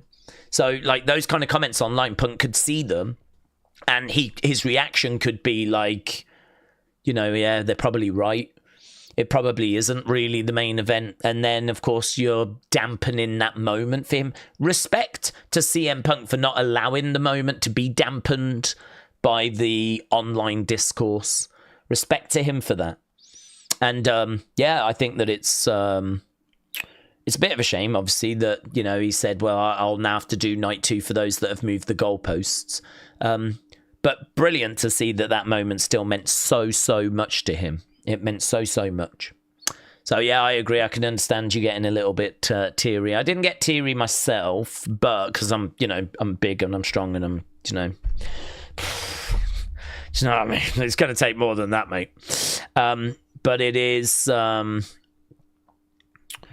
was really good. It was really powerful. It was one of the big things that kind of jumped out, wasn't it? I'll tell you something else that's jumping out. All of you having weird names. That's also jumping out, right? You'll be pleased to know that Team YouTube have been in touch. Not with me, right? Not with me. Thanks for reaching out. Who's this? Who reached out? Theme Park Express reached out. Yeah? Theme Park Express. So shout out to them. I don't believe they follow me. I don't follow them. No, we don't follow each other. Actually, scrap that. I hate them. Thanks for reaching out. We're launching handles in the live chat because unlike channel names, handles are unique. So your handle is unique to you. So this is going to prevent people from pretending they're you, which is good, isn't it? You just got to make sure you've got a good handle. Yeah. You don't want big bouncy boobs 69 jizz planet, do you? Well, you can't because I've got it. But, just make sure your handle is acceptable. They help you stand out so that people can find and interact with you, and also make it easier to confirm if you're engaging with the right person. You can change your handle at goo.gle/3h2nxfc. Yeah, catchy. If you want to go and change it, guys, Theme Park Express has responded, and they've said, bit of sass, I understand why this was done, but I'm sorry, who are you to turn around to YouTube, yeah, and drop a but, right? I understand why you've done this, but, yeah, know your role, Theme Park Express, yeah, know your role. I understand why this was done, but this will definitely hurt the relationship between the creator and the viewer. Are we at odds, guys? Are we at odds? Is there an issue here? Yeah? What's going on? Is our relationship soured? Listen, I'm on your side. Yeah? I'm on your side. I think they've banged out of order, right? Me and Theme Park Express, we're united on this. Do you know what? I'm going to...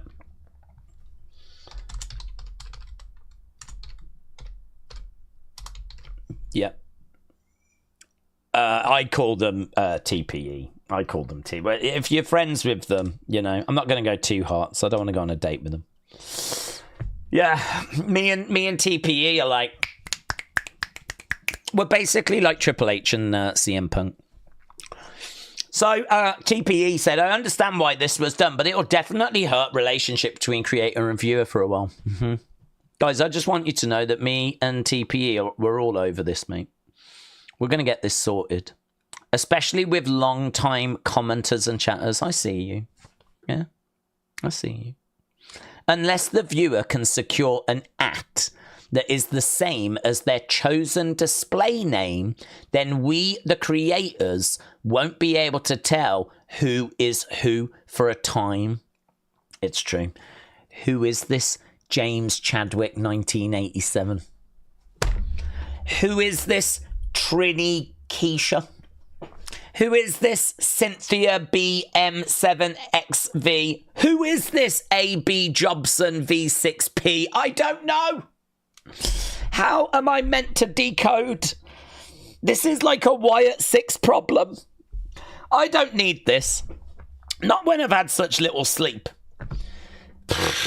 How am I meant to get... In fairness, the only person I don't know who it is flipping, or at least I think, is it's Bryn again, who's turned into some sort of cyborg. Other than that, though, I feel like everyone's pretty much stayed the same, haven't they? Guys, if your name has drastically changed, can you let us know who you are, right? And don't lie. I don't want you lying. I don't want people saying that they're Arnold Schwarzenegger or something like this. I don't want people saying that they're flipping Britney Spears, right? Who was you before? Yeah, before you were reincarnated. Who was you before, please? So, yeah, we've had a breakdown in communication. Brian said, who is Lee Fittin? He gets credited with Triple H at the end of every Raw. I've never heard of him. He was the Kevin Dunn replacement, so he's like, I don't know what all the titles are, but my understanding is that he basically oversees the whole production aspect when it comes to, like, the ring crew, commentary, production truck, everything that is to do with the kind of actual putting of the program onto TV, actually, like, setting up the arena and all that sort of stuff. That's the person that's in charge of it. So he's like, king of the production truck, but not only that, king of the commentators, king of all of that stuff. If you think about, like, Triple H, he is obviously on the creative side. He's king of the wrestlers, yeah? But Triple H doesn't have to really worry so much about the production sides. Obviously, there's a relationship. There has to be. And he's in constant communication with them. And there's quite a few times where he's like, sit out, would you? Because I just want to there's a certain way I want this to be presented. So, Triple H has clearly got the ability to do that. So in the hierarchy, I don't quite know if Triple H outranks Lee Fitting, like Triple H, or if they're level, or kind of how it works, but they're very close. Triple H and Lee Fitting are very close. Triple H, the creative side, Lee Fitting, the production side. Together, bring them together. WWE. And then above them is Nick Khan. Nick Khan outranks them both. He is the CEO. Do you think he does that in his office? I would. So yeah, there you've got him above both of those, kind of bringing them together on the same page. Oh, you do see Nick Khan, but I actually don't know what Lee Fitting looks like, so I'm sure he was around. Jason Baker was around. I did almost actually get a few screenshots of Jason Baker so I could go, look, Jason Baker. He's the guy that makes all the Fiend masks and everything. But I thought, do we need to? Do I need to? This thing's already an hour and 20 minutes. At this point, I'm trying to find ways of cutting slides out rather than adding, So, that's a Divas entrance song, says, Yeah, but you'd still do it, wouldn't you? No, I flipping would. I'm married, Nita. Oh, hello, has Nita made her move? Oh my God, I knew this would happen. So Nita has actually swooped in and she's thought, you know what, with all this confusion right now with the usernames and the handles, it's time to take your shot, girl. It is time to take your shot. William, will you please marry me? And William said, somehow I am married, Nita. I'm not sure when or how. Someone in the chat, I think, was ordained. So there we go. I think that's friend-zoned. I think Nita has been friend-zoned. But Nita, it is okay. It is okay. There are so many other perverts in this community that can be William Hensey replacements. Just like WrestleBuzz. So hit a few people up, honestly. Just take a machine gun approach. Do you know what I mean? Just really throw out loads of desperate attempts at marriage. And I'm sure one will land. So good luck. Good luck. Brian said, I've not seen Unreal yet. Is it worth watching? Yeah, I mean, we've spoke about it, haven't we, for quite a bit on this stream. I think hopefully after everything I've spoke about and after what everyone has spoke about, I think that it's very positive reviews. I can tell you that AB Jobson said he's watched 5 episodes so far. Okay. And he said highly recommended. Right. So AB Jobson is only watched the 5 episodes. But so far, so good. Ben said, are you the second grande after that X picture doing the rounds? I can't comment, can I? I can't say. But yes. Trini said, do you see why I laid down the law with James earlier? I knew that people would be on the prowl. Well, it was actually your own sex that you needed to really keep in check. Turns out that the male side of the community, the more I would regard the more perverted side of the community, doesn't seem to be at blame this time. It seems to be the female side that's actually woken up today a little bit thirsty. So, that's fine. We all have those days. I mean, not me, because I'm basically a monk, but I can understand. So, William, I'm sorry if you feel harassed in any way. Feel free to hit me up. We can talk about it. I can help you through this. But take it as a compliment. Yeah, I think it's better that you take it as a compliment.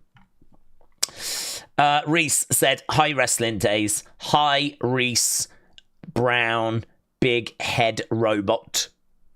Hello. Wrestling Daze, do you think WWE will ever buy AEW? Do we think that Brock Lesnar will return at SummerSlam to help Roman and Jay or join Seth's group? I think the second one is 99.999999% unlikely and not happening. The reason for that is because Brock is involved in a legal case at the moment. He's involved in the Vince McMahon legal case. And it's not a little thing either. I mean, the allegation is that Brock signed a contract, and his reward for signing that contract was that he got a videotape of Janelle Grant doing kind of whatever he wanted, right? And the questions are, obviously he was in a relationship, so, he was married to Sable, so it's not a good look anyway, but obviously there's allegations for Janelle Grant about how, she was being made to do things against her will. This is an example of something that she did against her will, and it's not great, is it, to kind of be involved in that? So when it comes to Brock, the stuff he's caught up in is serious. It is being dealt with through a court of law. The whole PR that comes with it is, just beyond a nightmare. Just absolute. They've worked so hard to distance themselves from Vince, from Janelle Grant, from this whole thing. Why would you bring Brock Lesnar back just so you're opening that whole can of worms? I just don't see it. I don't see it happening at all. And actually, if you think that we have not seen Brock since his Royal Rumble 2024 appearance was cancelled, it's actually been a year and a half now. It's been a long time. We're kind of clicking into 18 months since we last saw Brock Lesnar. So, we've gone through 2024 Rumble, 2024 WrestleMania, 2024 SummerSlam, 2024 Survivor Series, Netflix premiere on Netflix of Raw, Royal Rumble 2025, WrestleMania 2025. There's no rumors or reason to think that Brock Lesnar is going to be at SummerSlam. So never say never, right? I've learned that lesson. But no, I've got to say that it's more likely, I think, that Vince buys AEW than it is that Brock actually returns at SummerSlam. In regards to Vince buying AEW, I don't see that happening because I don't believe that Tony's selling. I don't know how much AEW would go for as well. I mean, Vince has got a bit of a problem in the sense of, obviously, this legal stuff is costing a lot of money. I don't even know if he's a billionaire anymore. I don't know how much he's sold. I mean, let's say he sells all his shares and he gets $1 billion, yeah? So Vince has got $1 billion. Well, he's definitely going to have spent a lot on the legal stuff that's going on, yeah? There's going to be and who knows, they might be trying to pursue a settlement. I've got to think they are. I mean, I've got to think that Vince would just want this whole case to just go away, even if it costs him $100 million. Just get it to go away, right? So you've got to kind of ring fence some money there because this whole legal situation is ongoing. So you got to kind of ring fence some money because if he can buy his way out of it, I'm sure he will try. Then, of course, he's just started a new business, and that's took some money to get off the ground. Don't know how much. But all of a sudden, we're not talking about someone that's got billions. We're talking about someone that's got hundreds of millions. And I don't know what Tony would sell AEW for. First of all, I don't think he would. And then second of all, how much would he sell it for? How much is it worth? And would Vince want to use the vast majority of his wealth to obtain it? And if he did, would the wrestlers want to be associated with Vince, considering what, and would the fans want to be associated with Vince? If you're an AEW fan, would you want to be associated with Vince McMahon? Would you continue to support that company? I mean, Vince's philosophy is different to Tony Khan's philosophy. Vince's booking is different to Tony Khan's booking. Tony Khan prides himself on this is where the best wrestle, and Vince is all about sports entertainment. So if he did buy AEW, it's going to use up, I think, a lot of his wealth, the majority of his wealth, and I don't even know if he could afford it. And then not only that, but what does the company look like? What wrestlers are going to stay? What fans are going to stay? What TV network's going to want to be associated with Vince McMahon? Vince has got all of these problems because his reputation's in the gutter. And the biggest thing as well is Tony Khan going to want to sell? Tony loves being a wrestling promoter. I think it's his childhood dream come true, you know? And I think for as long as he can keep doing this and working with the wrestlers and putting on his shows, and do you know what I mean? It's like a kid with their figures just having a good time. And I think that for as long as Tony has got the ability to do that, I think he's going to keep doing it until, you know, he gets bored. But I don't know that he will, to be honest. I don't know that he will get bored. I think the highs are pretty high for him. You know, the kind of putting on a big show at a big stadium, an all-in type event, like, you know, build into that, going into the meetings, having, like, you know, being around the wrestlers. You know, if you're a wrestling fan and you've got the ability to be a booker and, you know, do championship matches, put on shows, you know, be a personality in that space, like, you know, hang out with the wrestlers. Do you know what I mean? Like, he's gone from being a mark, from being a fan, to now being a booker. And I don't think, considering he's a lifelong fan, I don't think he's going to want to give that up. And I certainly don't think he'd want to hand his baby over to Vince McMahon, you know? So my short answer would be no. I don't see either happening, but I don't like giving short answers because in my brain I am able to flesh them out a little bit more than that, just like how all of you could flesh them out more than that. So that is the longer version of the answer. So Reese Brown, shout out to you, my friends. Edward said, Daze, they're not all pervs like you.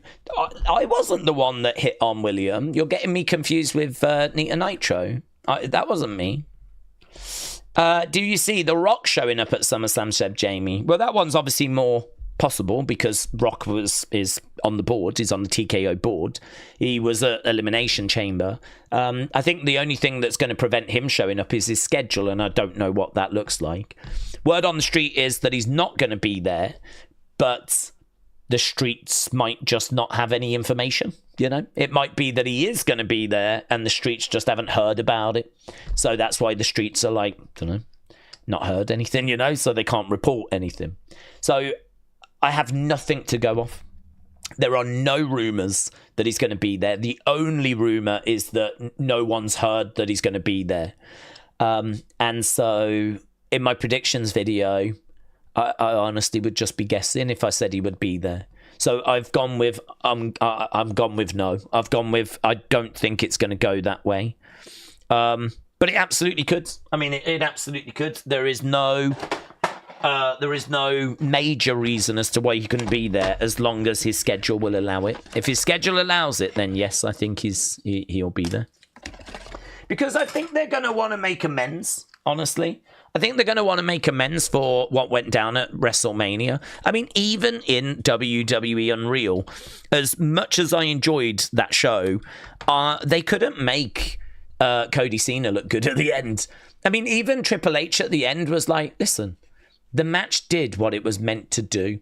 Was it ever going to be better than the triple threat matches? No, but we didn't expect it to be. So I feel like even in WWE Unreal, they're basically going, look, was the match a bit rubbish? Yeah, but we knew going in it was going to be. And they even show you John Cena backstage going, I was going as quick as I could. That was as fast as I can go. I gave everything I could.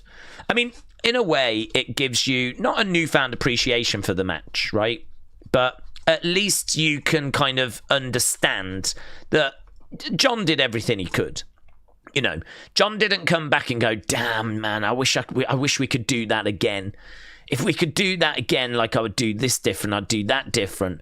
He actually came back and he was like, you know, Triple H was like, good job, man. You know, I feel like he says that's flipping everyone, even if it was a bad job. But he's like, good job, man. And you've got John going, listen, I gave everything I could there. I was going as quick as I could. And, you know, John's reaction is, I did everything I could. And we know that the reaction to that match was not positive. There's a lot of Travis Scott around, and obviously there's been a falling out with him. So it's kind of interesting to see so much Travis Scott, and he's really hyped backstage. I mean, after WrestleMania, after he got involved at WrestleMania, he was like, damn, man, I need to quit the rap game. I need to get into this business. Like, he really is enjoying it.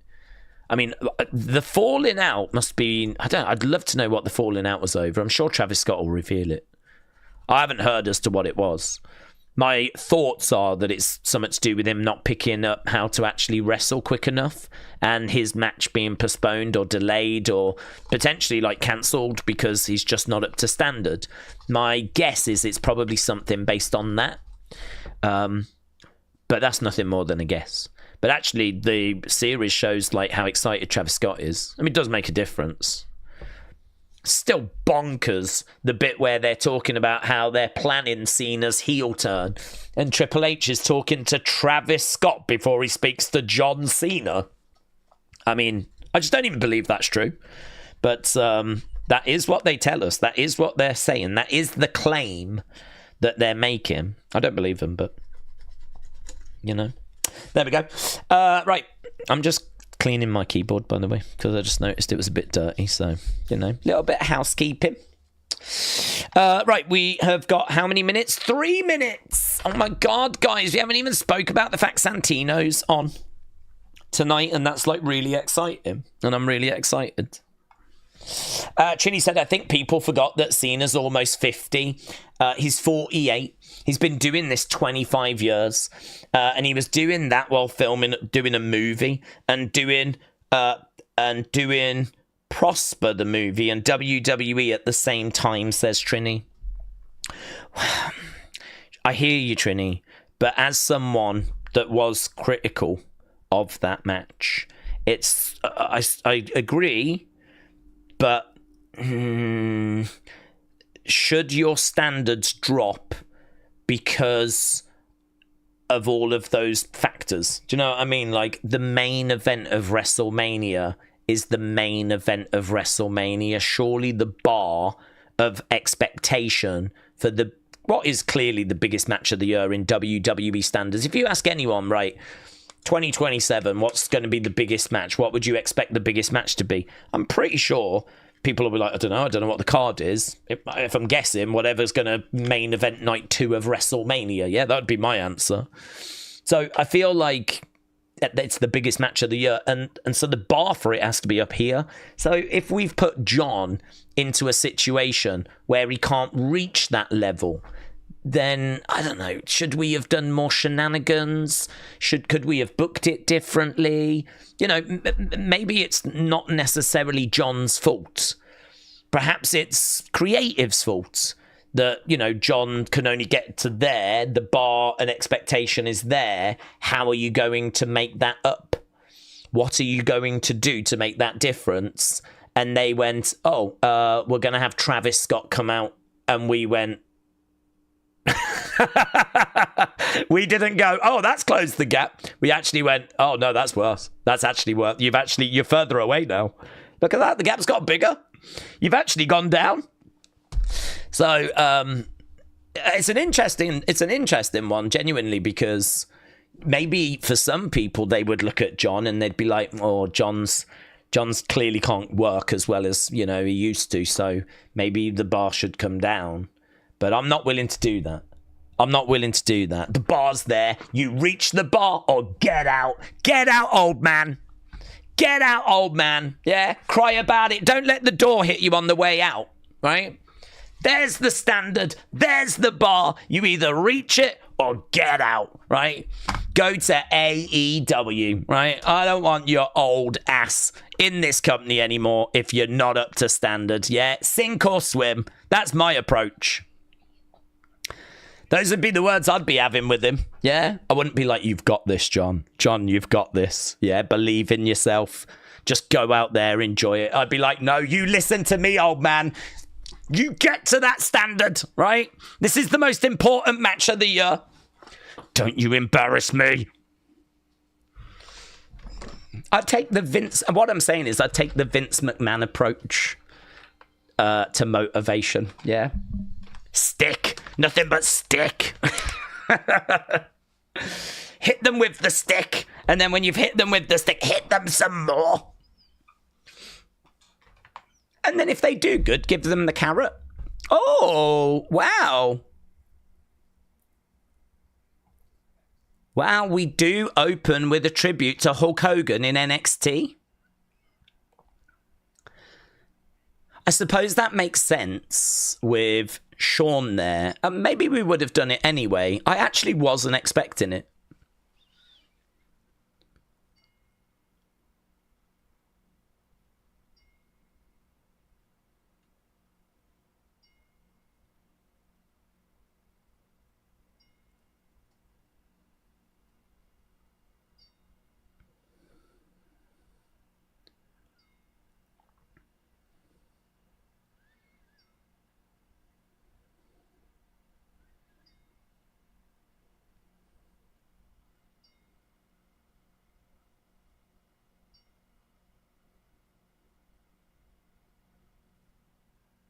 So there we go. I can see some LFG talent, and Shawn was out there, and the trainers were out there, and we go from that. We go into the video package.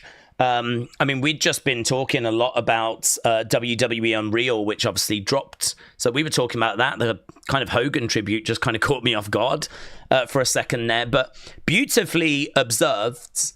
And not really a surprise, to be honest. Hogan, obviously from Florida.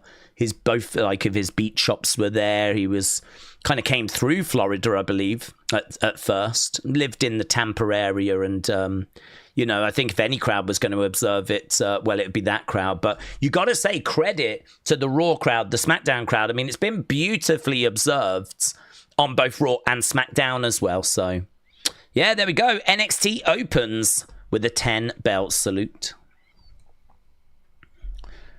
And this, I think, is the same video package that we had. Because I'm sure this is the same song and all of that stuff, I think. Because there was a few rumblings that they might have changed the video package from Raw and SmackDown. But I'm pretty sure this is the same one.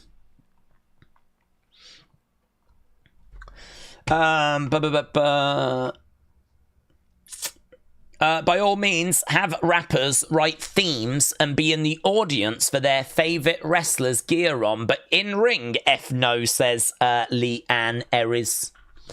Leanne Eris, I don't think I've ever seen you around in the community before. I don't remember that name, Leanne Eris. So first of all, welcome. And also, I agree, yes, I wouldn't have them in the ring personally, but that's a long-held position of mine. So welcome. You're in the right place. Lovely video package. Daze, leave Nita out. What, of the community? I don't think it's that bad, Edward. I think you've gone too far there, but I'm not willing to do that. Nita, I'm sorry to report some of the community appear to be turning on you and they want me to leave you out. And I'm not going to do that. Yes, you're a perv, but you're a perv. And that really makes a big difference around here. It's the only reason we've kept William Hensey, to be honest. Hulk Hogan, brother, tribute, said Blue Will Sonic. It's clobbering time, says Kian. Now it uses our X handle, said Corey. Yeah, me and Theme Park Express have been trying to get this sorted, to be honest, and I'll let you know if we make any progress. Corey said 13 months of perv-tastic time. Keep it up, Daisy. Corey, shout out to you, my friends. Shout out to you. The fact that Charlotte lost her brother makes me respect her even more. And I'm Leanne with a plan. Leanne is my YouTube handle. Oh, I know Leanne with a plan. Leanne, welcome to the community, but please don't try and claim to be other people in our community, because that's a little weird. I understand that's actually why they changed the handles in the first place, because people were pretending to be others, so little strange, but yeah, Leanne Eris, welcome. Right, we've got a round of applause. Thea Hale was in the front row, don't know why. And we've gone commercial break, straight into commercial break. That's what I was hoping for. It'd been at least 2 minutes since we'd had a commercial break, so it's great to see one back around again. So over at commercial. Alvaro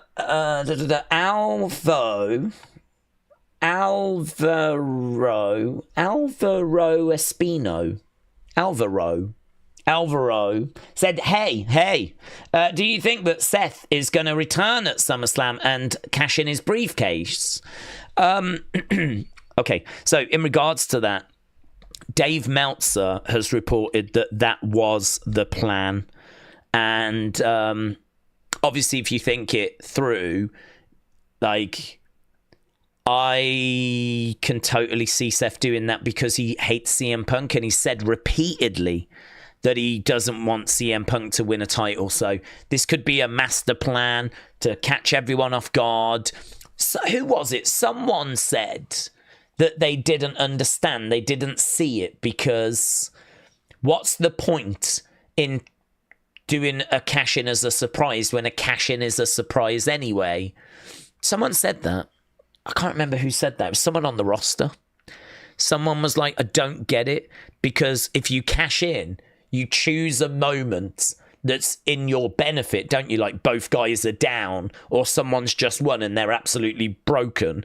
You choose that moment to cash in to win the title off them. So you don't need to surprise them because the cash in is the surprise. But the surprise, I suppose, is more for the fans, isn't it? The surprise is more for us, where we don't expect it and it happens. So not looking at it from a wrestler point of view, but looking at it from a fan point of view, it does make sense. If we didn't think there was a chance and we were all just like, God, this sucks for Seth, I can't believe it, it's gutting, right? And all that sort of stuff. Then obviously it would be a big shock.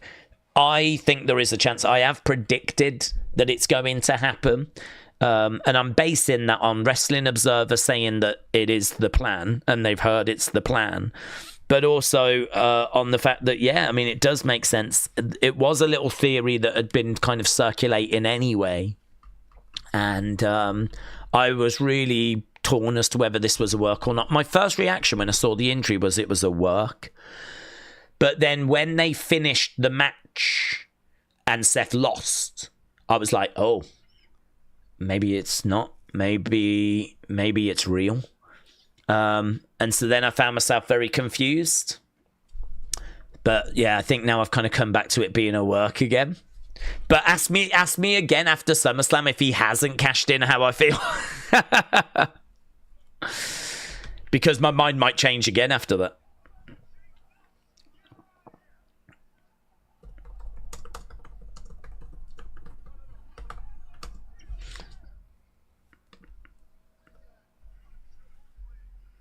Okay, we are just looking at what went down last week. This was in Houston, of course.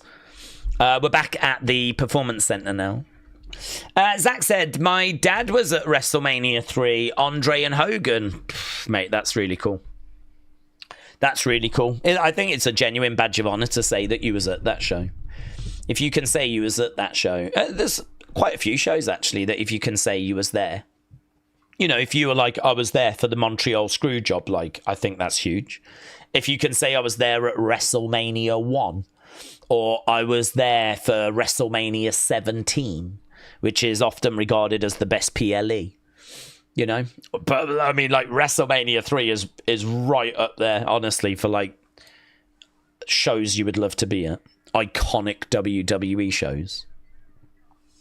So, very, very cool. We're just looking at Ethan last week. Robbie said, what I don't understand about the Seth work part is that if Seth was going to win the match according to those same reports, true, but I wonder if it's a case that they booked the match and everyone was told, because the thing is, I don't think everyone has been told that the Seth injury is a work, because if you tell everyone it's a work, it's going to get out, isn't it? So I don't think everyone knows backstage what's going on, right? So I bet what they did is they booked it and they had it that Seth was going to win that match. Seth was going to win the match, right? And then they execute the real plan, which is Seth fakes the injury, have to go the other way. By doing that, it kind of then means that even people internally are under the impression that this is a real injury, which is only going to help kind of further fuel the notion that this is a real injury. You follow that? You're picking up what I'm putting down. So the truth is, we don't know the truth. Yeah, it's all rumor. It's all hearsay. It's all he said, she said type stuff. And you've just got to kind of pick a lane, really. You just got to kind of go through all that, wade through that, and find your own way forward. So, doing a predictions video, I was like, okay, which way do I think is the truth? Which one am I leaning towards? And I'm leaning towards work. Am I going to be right? Probably not. Probably not. But, you know, it's just lols, isn't it, really? At the end of the day. It's all just lols. Life is just lols. Jaida Parker, Jazmyn Nix. Yeah, you want to call yourself a baddie? Get out there and prove it, you baddie. I really don't feel like I get to see much of Jazmyn Nix, and oh god, this music, man. I can't hear it now without thinking about it being created using that girl's sample pack. It doesn't ruin it, though. I still flipping love it. I praised it in the past. I still flipping love it. Jazmyn Nix making her way down to the ring. Do you know what? I'm looking at Jazmyn Nix in her ring gear, and I'm thinking, do you know what? She is a baddie. She is a baddie. Come here. Go away. Yeah. Love that. Love that for us. Love that for her. Love that for us. To make it, yeah, that's what we call commentary these days. Yeah, yeah. Nothing's happening. They're all just standing in the ring, and Bucky's like, yeah, oh yeah. Jazmyn didn't even do any poses or anything. They were literally just standing there. Right, here we go. I like Jazmyn, by the way. Saw her at a house show, and she was really good in there. She's got some lovely kicks. She's got a lovely Pele kick, you know, Jazmyn Nix. Oh, I've always said that about her. She's got a lovely Pele kick. Honestly, I'm quite good at paying women compliments, but it's somewhat special if I compliment you on your Pele kick. Lovely kick coming in there by Jazmyn. Gets caught by Jaida. Big forearm smashes. Jazmyn goes back against the ropes. Over the other side. Another shot coming in. Back elbow there by Jazmyn. Jazmyn. Oh, lovely kick. She's great with her kicks, actually. 1, 2. Just her kicks in general. Has she got a soccer background? Have I made that up? I feel like Jaida did.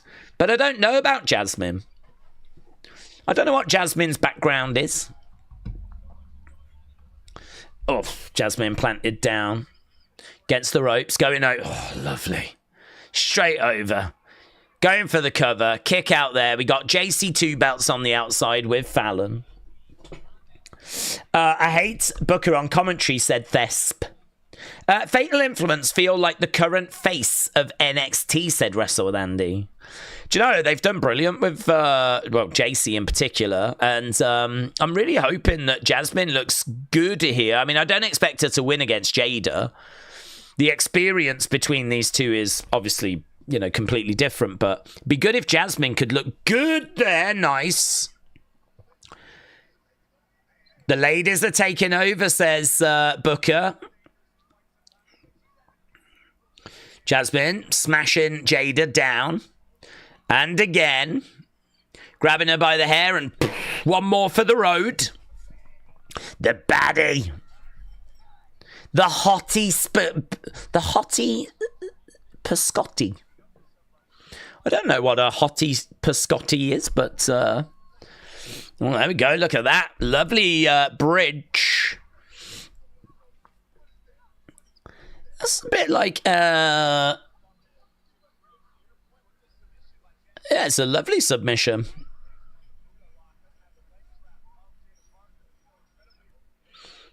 A modification of a Muta lock, says Corey, as shots coming in. Oh, that's nice though, isn't it? That's nice. Dragon Sleeper picking her up, lands on her feet. Jazmyn, big shot coming in. Jaida throwing a big blow back of her own. These two exchanging blows back and forth. Duck underneath. Pele kick! Yeah, she does it so well. Honestly, I've always said this about this girl. So good. Pele kick almost gets the 3 for Jaida. And honestly, the Pele kick should be a finisher for her. She can hit it out of nowhere, and it looks really good. But only gets a 2 against Jaida. Big strike coming in there. Lovely selling here by Jazmyn. Jazmyn looking really good in this match. Looking really good. Back elbow there by Jaida. Jaida just having her work cut out for her here. Lovely selling there by Jazmyn. Bang, down she goes. I bet Triple H is watching this and he is salivating because we know how much he loves the women in the Performance Center. He was swooning about them on WWE Unreal. Jaida goes up. Oh, do the thing. Yes. Let's go. Now this is wrestling. Oh, lovely. 1, 2, 3. That'll do me. Lovely. What it needed to be. Parker. Jaida Parker. JC is disappointed. I mean, to be honest, though, could we really expect Jazmyn, who doesn't get much in the way of opportunity, to actually get a victory over Jaida Parker? I mean, I wasn't expecting it. Seems like JC was, though. She's looking at Jazmyn. She's looking kind of disgusted. She's berating Jazmyn. Okay, we've got a bit of a developing situation. I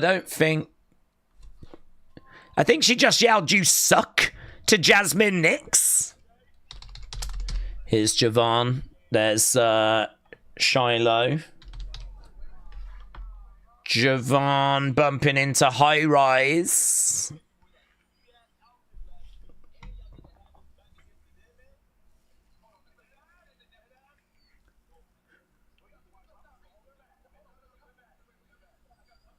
Didn't hear what he said there. Here's Chase U.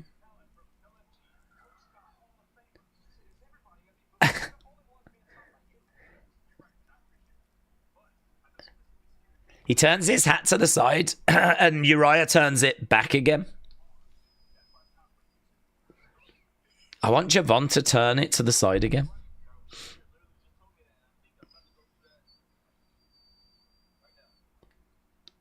Oh, Javon! Before you left, you could have turned the hat to the side again. That's what I was waiting for. I was like, is he going to turn it again? He didn't. Javon sucks. Okay, if he can do flippy flips. Just needed that. Love Javon. Rubbish. No, I love Javon as well. Leanne said, Triple H, a predator? What the hell has happened? Triple H is a predator. What, like in the film? Javon deserves better than being stuck with these jobbers, says Brian. The Beach, Kevin, hello, said, what's the future for Andre Chase? Is this guy just going to be an NXT lifer? I don't know. It's a good question. I bet he's wondering the same, to be honest. Brony said, we want Wrestle Rants, not Charles. Oh, yeah, Charles. Charles, what's going on? Charles. I bet Charles. So I bet what's happened is I bet Wrestle Rants is away at the moment.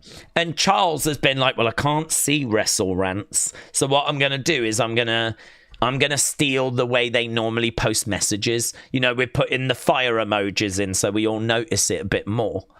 And so now Charles is doing that. And when Wrestle Rants comes back, there's going to be this big civil war. It's going to be brutal. So, Charles, I'm just saying we've already got a Wrestle Rants. And we really like Wrestle Rants. So, I'm not... There's probably room for you, Charles, but I think you need your own gimmick, bud. What's happened is you've come in and you're trying to be the Undertaker when we've already got Undertaker. I just don't think we've got room to book two of the same. So, you might need to change your style, Charles. Yeah? Just letting you know, buds. We've already got someone that does that. Just letting you know, mate. It worked for Kane. Yeah, but Kane wore red. Undertaker didn't wear red. Silly. Alex said, when Wrestle Rants puts the fire emojis, I'm not going to lie, it does kind of crack me up. It does make me read it in a certain tone.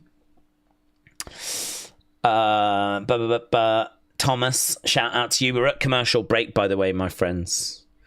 CPTMJP91 said, breaking news, an 8 earthquake near Russia and a tsunami threat. God, it's all happening tonight, isn't it? It's all happening. I'm having the best day, says Nathan. Oh, that's good, Nathan. Happy birthday to you.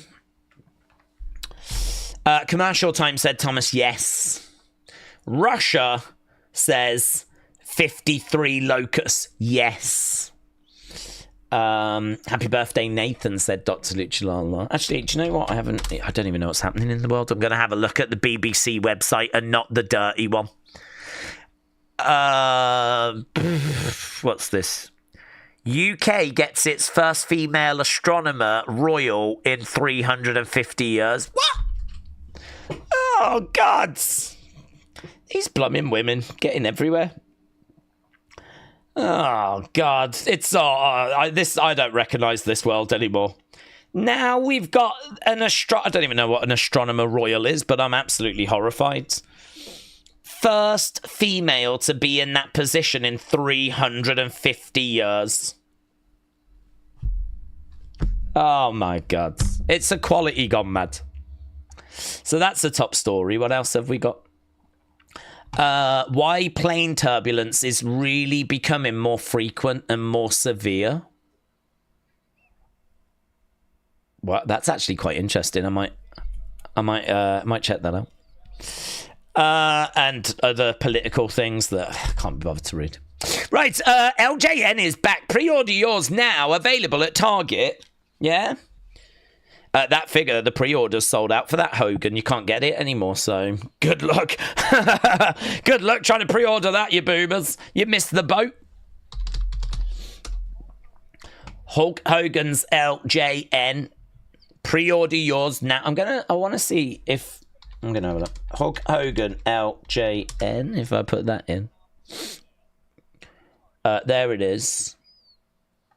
Pre-orders have sold out. Is that your plan, is it? That's your plan, WWE. So what you do is you show this figure, you say, go to Target. Everyone goes, oh, that seems good. They all go to Target and pre-orders have sold out. Yeah? This is like some sick game that you want to play, is it? Yeah? This is how you get your kicks. Is it now? Now you like to advertise products that we can't even pre-order anymore. Yeah? That's what's happening. Yeah, hilarious. Brilliant work. Oh, would you like this figure? It's really good, isn't it? It's all about Hulk Hogan that just passed away. Would you like to pre-order? Like, you can't. Tough.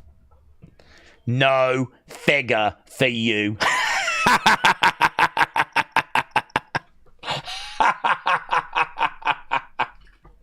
That's TKO. I'm playing the role of TKO. Actually, TKO would be like, think of all the money we could have made. That's TKO. Losers.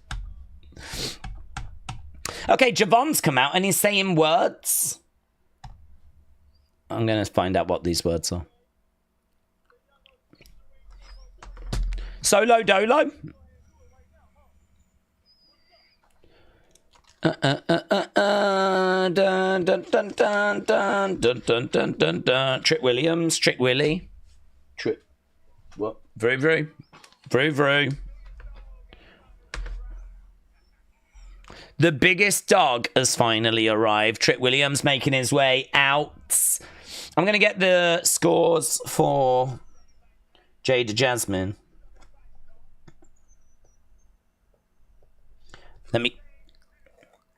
Here's some things you shouldn't do. You shouldn't try Trick Williams.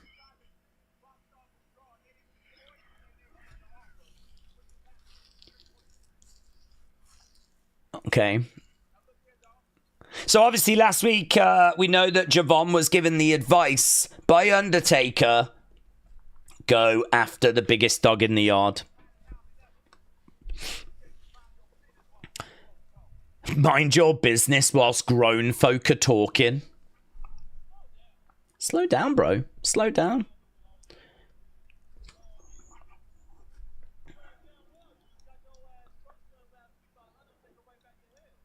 You just got chokeslammed last week by The Undertaker. Trick an A sign in the crowd.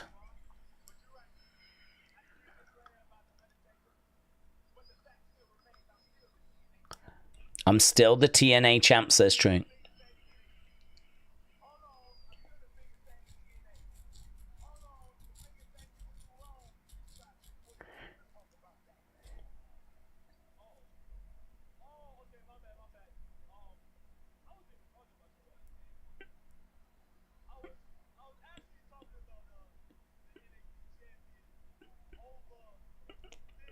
Oh, right. So it seems like Javon might be interested in going after Oba, not Trick.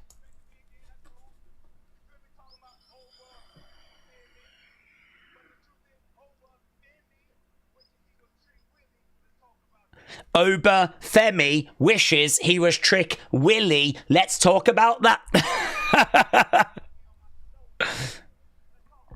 Let's talk about it.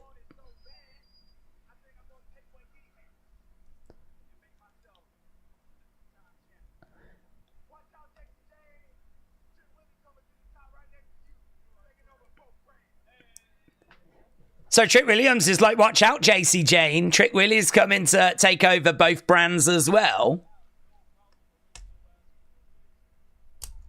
Okay, Javon with some pretty strong words for Trick. Here's High Rise.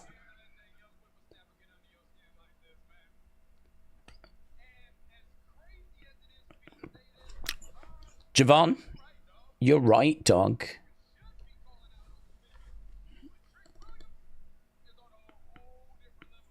Ah, Trick Williams is on a different level to you, dog. You should be calling out Oba. I like Javon's sneaker game.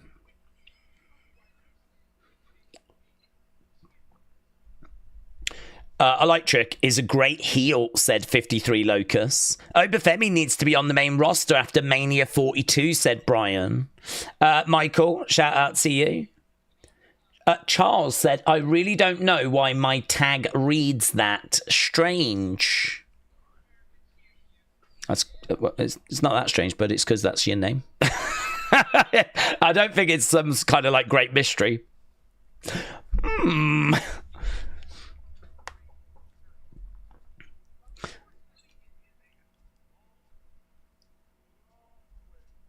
It's a long way away. You trying to get to a championship, says Wes. Okay, well, Javon's in a bit of trouble here.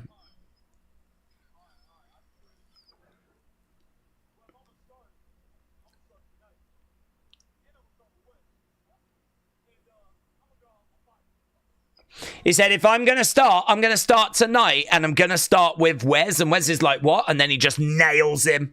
Now they're all just stomping away. Someone's got to come to the aid of Javon. Could it be someone from TNA? Could it be, I don't know, what groups we got in TNA? Will it be a TNA group? Will it be anyone? Oh! Cardiac kick. Cardiac kick by Wesley. It turned out to be no one. It seems like no one likes Javon Evans.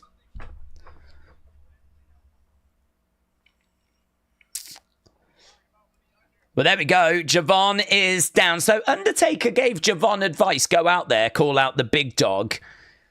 He went out there and he was going to do that. Trick come out and now he finds himself lying on the floor. So I feel like Undertaker needed to be a bit more specific with his advice. Because the first part of it has not gone very well. Charlie Dempsey against Tavian Heights. If Tavian wins, he can leave. Leanne says Scotland consists of Edinburgh, which is stunning, but a little less personality. Glasgow, which is more rugged, but it's full of banter and charm. Glasgow, in my view, should be the capital, says Leanne. Oh, I don't know if Edward Brown is still around, but he, of course, is a Scotsman, so I think he's qualified to have an opinion on that if he is around. Steve said, I feel like Wes has lost his aura when he turned heel. I don't feel like it's worked as well. I don't disagree. A.B. Jobson said, I'm his friend. Well, I would say bad friend because Javon just got beaten up and I didn't see you coming to the rescue. Brian said, Charlie Dempsey versus Tavian Heights. Who are these two jobbers? Charlie Dempsey is William Regal's kids. But he does struggle with his promos. Tavian Heights just hasn't really got any momentum going, but I think there's potential there, definitely. Sonny said, Daze, my third book is available to buy in most countries, brackets Canada soon. It's called After the Storm, a collection of poems. Sonny, what are the names of your 3 books? Because I feel like they're very similarly titled. What's the name of the 3 books? Wrestle with Andy says, Trick with the Hogan tribute, saying lust in his eyes. Oh, did he? I didn't catch that. Wrestle with Andy, thank you. Jared said, I just finished episode 1 of Unreal. What's your thoughts? Well, Jared, I have spoke about it quite a bit in regards, like, on the stream, so I don't really want to bore people again. I feel like I've already subjected them to at least an hour and a half of Unreal conversation. What I'll say is I thought the series as a whole was excellent. I thought that episode 1 was really good. I don't know, to be honest, I didn't really review each episode individually. I just kind of reviewed the whole series as a whole. So, I mean, I feel like every episode gives you something. Every episode has got moments. Every episode has got clips that you could take or quotes that you could pull out of it or interesting things that you find out. So, I'm sure there probably is difference between the episodes, but I don't know. I just found them to be all very satisfying. So I like episode 1. The episode that stood out to me was episode 3. I really, if I was to pick my favorite episode, I think it would be episode 3, and that's the one where they really focus on women and women's wrestling. And I love women, so it makes sense, doesn't it? And so yeah, like that's the one where they focus on Chelsea, who's obviously endlessly entertaining. And they focus on Charlotte. And obviously, you know, that's interesting seeing her return from injury and going on to win the Rumble and everything. And also they focus on Bianca. So I found that to probably be the one that if I had to go back to an episode, I'd probably go back to that one. But I don't know. I mean, there's something in each episode, honestly. I mean, it's a really, really good series. Right, we go back. We can see the crowds, and you lot are enjoying some sort of commercial / graphic. I am literally just looking at these people sitting there looking a little bit bored. I don't even think these people know that we can see them on Netflix. I feel like I'm perving on them. They are just, at the moment, sat there, not even aware that I am looking at them. KL Dixon and Uriah Connors, Chase, you are with chairs about to go into the men's locker room. I can't imagine this is going to go very well for them. Here we go. They're about to barge in. They're getting ready. They're getting psyched. They're getting hyped.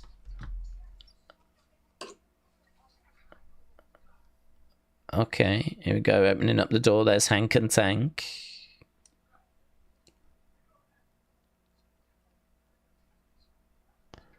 Okay, so they're definitely in there. There we go. 1, 2, 3, go, or 1, 2, 3. Yeah, good shout. 1, 2, 3, go.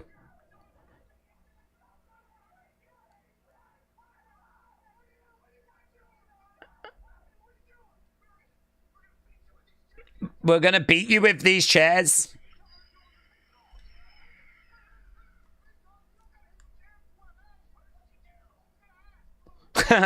What do? You haven't got to hit us with a chair if you want a match. Well, what do? You just ask us. Oh. Okay. No chairs. That's pretty fun, isn't it?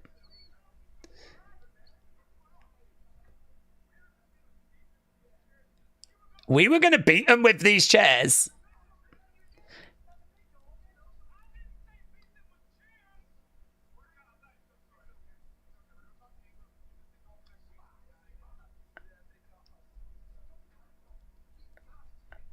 Okay. Yeah, it's pretty fun.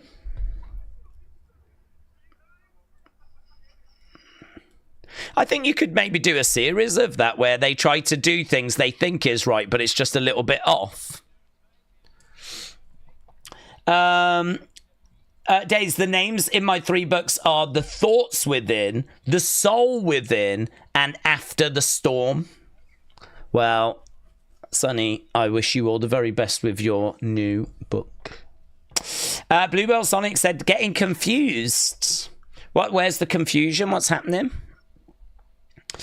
Daze, do you remember when Bruce was upset that Raw went 2 minutes over? Can't imagine how he felt last week on Raw when it went 20 minutes over. I think he probably fainted. Probably collapsed on the floor. Here's Tavian. Here is Charlie. Here is Happy Wednesday. Ren Sinclair. Attack. Submit. No quarter catch crew. Is Charlie Dempsey wearing yellow for Hogan? I don't think I've seen him wear yellow before. It's not the same shade. It's more a little fluorescent. I don't think so. I don't think it's that, but, well, you know. You show me someone in a wrestling ring wearing yellow trunks, and I'm going to think that. Yeah, I'm going to think that.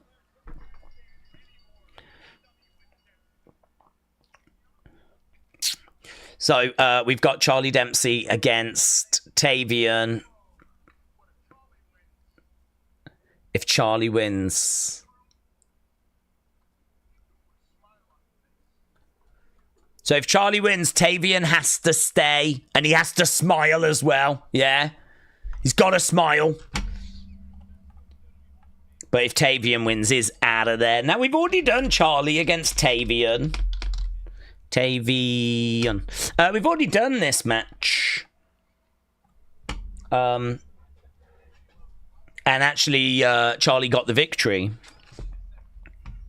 So we're running it back, baby. We're running it back. Naomi last night with red and yellow says wrestle with Andy. She was rocking is it last night she was rocking a Michael Jackson thing that I saw people saying. I don't know why she would be rocking a Michael Jackson tribute, but that was the conversation. Your MF Nightmare said this is some BS. Yeah, I don't mind these two. I think it's hard for Charlie. I mean, Charlie is William Regal's kid. I can't see them getting rid of him. Oh, hello, what's that? Why did we just have a Joe Hendry thing? What's that? Were they meant to play that? Did they meant to play that? During this match, we just had Joe Hendry doing his, like, signature move, his finishing move, where he turns around. They just showed that. But the commentators aren't even paying it any, like, they didn't notice it, they didn't see it. It did happen, didn't it? I didn't just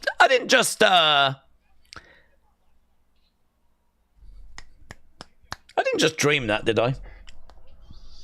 Mate, if I just hallucinated that, I mean, Jesus. That's a problem in it. I don't need that happening in my life. I don't need that happening. That better have been an actual thing that happened on this show. What if like the milkman comes tomorrow and all of a sudden he turns around and I'm like, it's Joe Hendry. I'm like, oh my god. Oh my god. Imagine that you was in bed and you said to your partner, like, you know, come here, darling. She turned around and it was like Joe Hendry. Oh my god, well that would ruin the mood. I mean, don't get me wrong, lovely guy. Not the kind of person I'm looking to see in that moment, to be honest. Yeah. Maybe it would work for Nita. It might work for Nita. She was looking for some snuggles. Double crossbody there by both of these guys. Jared said, I'm not sure if Jazmyn Nix is ready to go solo, but I'm 99% that JC and Fallon are going to turn on her. I wonder what the plans are that they have. Yeah, I don't know. I mean, I think it might be that they stick with her for a little while longer. They're upset with her, and it might be that, you know, she's got to prove herself again. I wonder how long they're going to stretch this out, you know? Are they going to kick her out of the group quickly, or is it going to be a case they, you know, it's a slow burn? Because you're right. I mean, what else do you do with it? You could maybe completely give her a new gimmick or something like that. I mean, you could always put her in a tag team with another girl, or I don't know. But then again, they've just constantly got women they got to try and figure out what they're going to do with. Yeah. Oh, in the corner goes Tavian. Same with guys. I mean, there's constantly people coming in from Evolve, from LFG. So, I mean, they could end up putting her with some girl we haven't even been introduced to yet. I don't think Fallon with Lainey Reed would be a bad mix, to be honest. But I don't think they're looking to make women's tag teams, are they? Charlie working on the arm here of Tavian. Right now, over the other side. Back elbow there by... Going for the cover by Charlie. Kick out. Daze, we need to get Miles into the North American title picture. Yeah, we could definitely do that. Miles against Ethan's a great shout. Yeah, I agree. That's Miles feels right there. Right now, we've got Charlie grabbing the arm, pulling back on the arm, keeping Tavian grounded. I really like Tavian. He went over to Japan, had a really good time over there, like really won the crowd over. Came back, they immediately put him in no quarter catch crew, but we just haven't really done much with him. I have no idea what the crowd are chanting, but they're chanting something as Charlie goes against the ropes. Round the back, looking for a German, and he bridges. 1, 2. No joy. No joy. Charlie trying to get up to his feet. Coming over, grabbing a hold of Charlie. And again, is keeping Tavian down. Charlie round the back. Let's go, Tavian. On the outside, you've actually got Ren kind of joining in a little bit. You would think she'd be cheering for Charlie, because if Charlie wins, Tavian doesn't leave. Knee to the midsection. Tavian goes down. Looked like he was going to shoot the half, but he couldn't. And goes for the cover, but no joy. Shoulder up there by Tavian. Tavian still down, though. Let's go, Tavian. Trini said the US actually doesn't have an extradition treaty with us anymore, so a lot of people have secret homes being built on our smaller isles. I like secrets. Have you got names, Trini? Do we know any names that we can put out there into the public domain? Will we eventually get Charles versus Ren? Yeah, it's where it's going, Dr. Luchalala. It's the next logical step. Corey said, Daze, why were you catfishing Cynthia? Why was you catfishing Cynthia? Catfishing is when you pretend to be someone else, isn't it? That's catfishing. I'm trying to think of the TV show. That's where you pretend to be someone else and then you hit them up to try and make sweet love. And I don't remember doing that with Cynthia, but I think I would have remembered. Drop kick there by Tavian.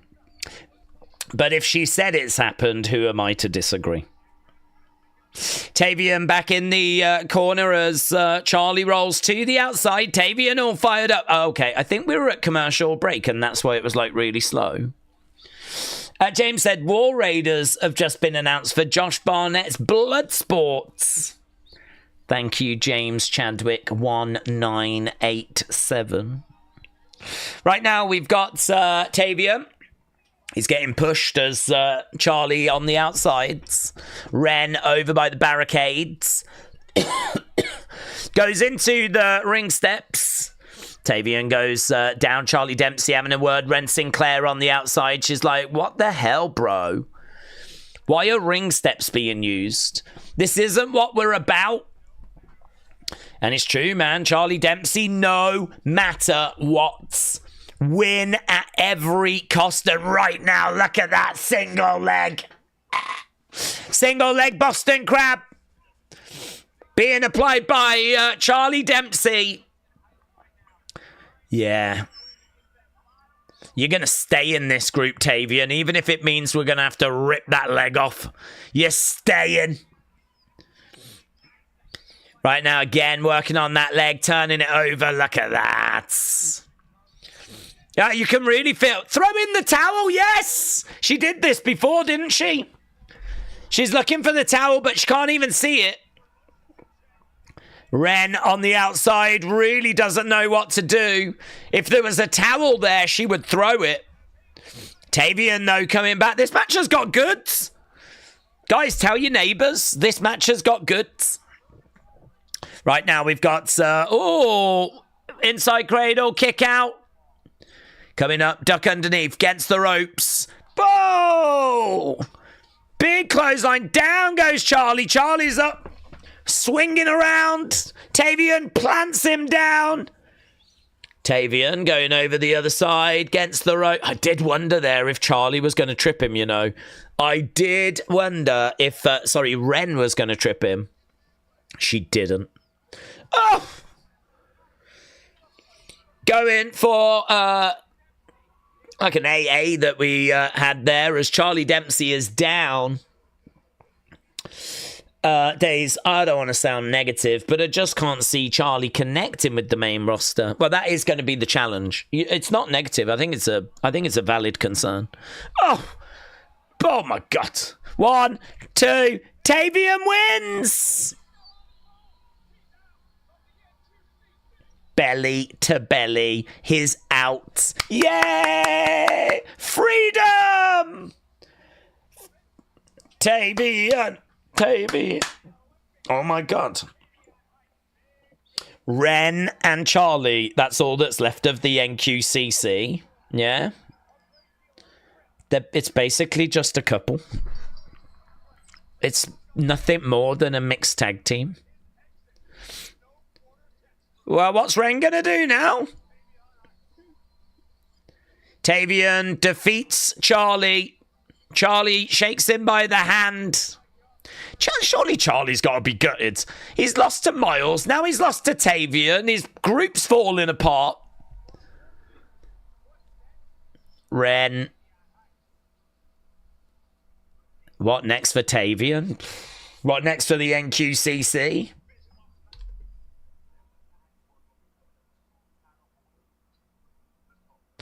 Let's talk about it.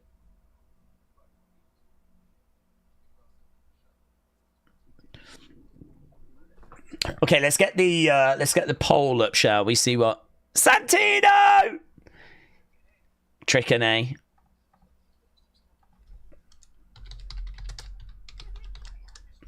Let me tell you something, brother. Oh. Tonight I'm a WWE superstar.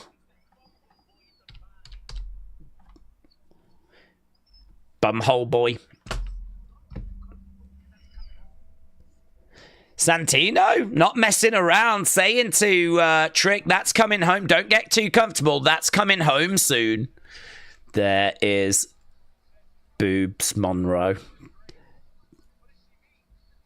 Boobs Monroe making her way down the corridor.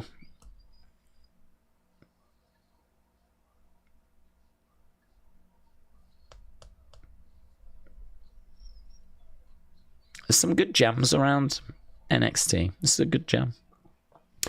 Blake Monroe, good lord. Good lord, says Brony. Jesus Christ, Blake, said James. Suzanne says, same here. Alan said, Daze, you're a pervy boy. I was actually admiring the pictures on the wall, thank you. As she was going down the corridor, a lot of you were probably perving, but I was looking at the legends. That's what I was looking at. Yeah. And that's what I call women's boobs. The legends. Ben said, Daze, why does everyone want to leave no quarter? I'm sure Daze would like a membership. I've already been in. I've already been a member, buds. I've been and gone. I've also left. Sadly, no quarter catch crew. It didn't work out, to be honest. It didn't work out. She's pretty, says AB. Yeah, AB, well said. Well said. She is pretty. That is confirmed. I never thought that Blake was that attractive, says Bick. Oh, Bick. Are you objectifying women? Is that what that is? All women are attractive, yeah? That's the correct answer. Apart from the ugly ones, I can't stand them. Oh, God, they make me feel sick. Santino back in WWE when the beep didn't want him years ago. A victory for Santino, I'd say, says Brian. Daze needs a membership to the Ginger Train. What does that mean? What does that mean? Is that when you have, like, sex with a ginger person? Is that what that is? How do you know I don't have a membership? How do you know? Might have ticked that box, mate. I don't even know if that's what you're on about. I don't even know what the conversation is, to be honest. Oh my God, Edwards. Daze, when did Blake get so hot? I'm creaming myself, says Edward Brown, LFC, the baddest 448.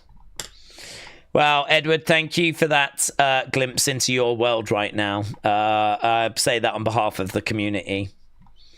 I don't have anything to add, to be honest. I mean, you know, strawberries go well with cream. So maybe have some strawberries. Seems like the perfect combination.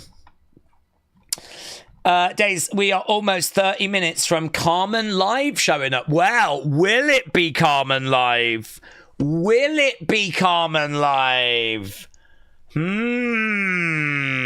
What's it gonna be? Because it's gonna be someone's government name, isn't it? Interesting. I can't be the only one that's excited to see what Carmen's like. What if Carmen Live's real name is like Winston Sir Barrington III? And actually, all along, he's been an aristocrat from Connecticut. Probably not, but we can dream. Just for the bants, really, you know. If it turns out to be Carmen Live, that's fine. Here's Blake. Oh my God, look at those. Look at her, I mean. Here she is making her way to the ring. Oh my God, we used to have her. She used to be in England. And now she's not.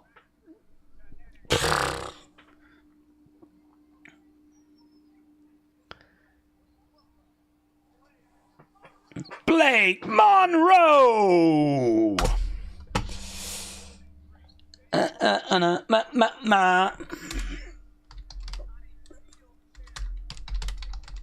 Okay, so obviously she's in a feud with Jordan Grace. I don't mind this music, but I can't help but think, has this been sampled from a pack and run through AI? I don't mind if it has. I'm only asking. I'm only asking for a friend. Okay, here we go. Let's see. Booker T.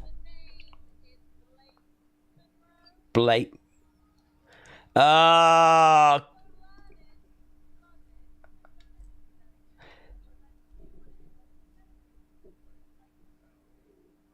Like it, love it. Don't ever make that mistake again. The name is Blake Monroe. That's a great way to start, isn't it? She's just put Booker T on blast because he said Monica Monroe last week.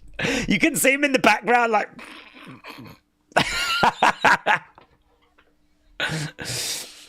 Booker T, darling, learn it, love it, unless you want to be in a medical facility with Jordan Grace. Oh, God. She's got brains as well as boobs.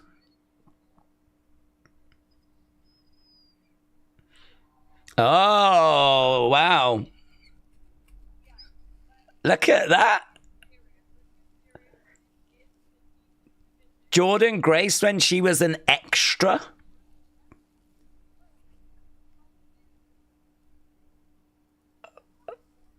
Are we body shaming? Yeah, we are.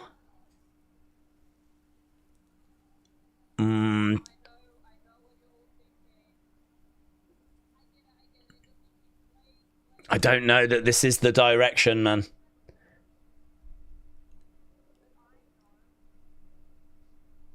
Can we really have a champion that looks like this and then you put up a picture of, like, Jordan when she was a bit bigger? That's not championship material. That's gym membership material.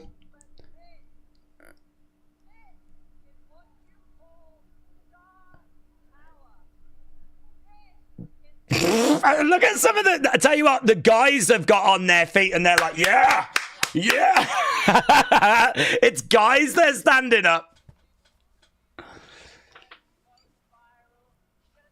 Oh, what do we think? Oh, body shaming is pretty low, said Leanne. I mean, she is a heel. She is meant to upset people. It's going to be an interesting conversation, isn't it?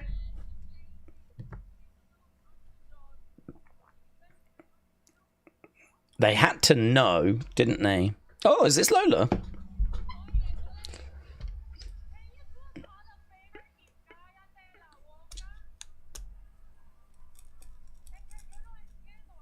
Okay, Lola's come out. Blake's a bit mid, in my opinion, said Alex.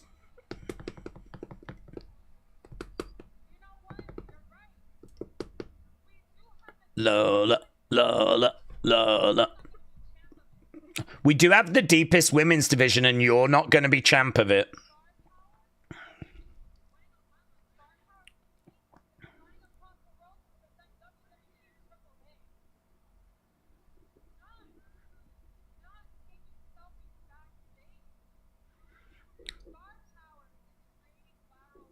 Star power is creating viral moments.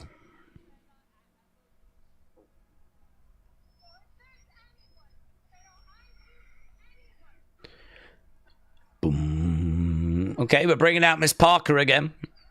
Jada Parker. Jada Parker. Nah, baby.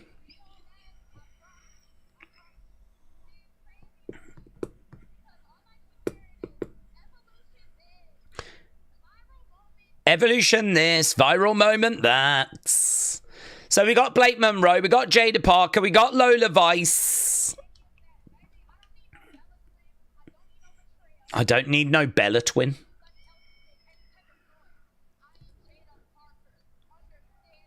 I'm Jaida Parker. Understand that?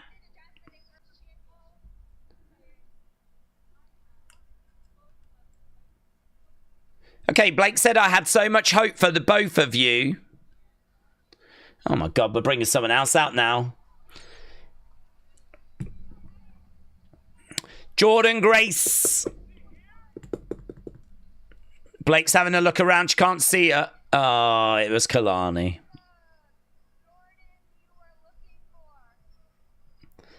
I guess I wasn't the Jordan you were looking for. This is not the Jordan you're looking for.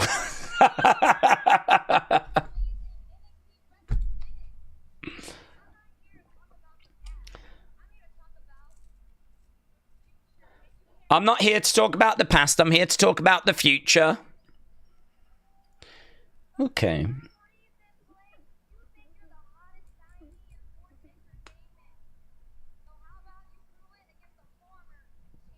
How about you prove it against a former champion, says Kalani. Even on your best day, you can't do it like Lani. I love her trousers. They feel a bit Saved by the Bell.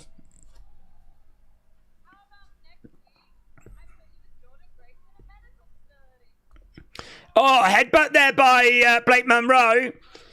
This thing has broken down into a big brawl. Blake Monroe with Kalani. Blake Monroe going into the corner. Throwing in a big shot there. Another shot coming back by Kalani. Drop kick. Blake Monroe goes down, goes to the outsides.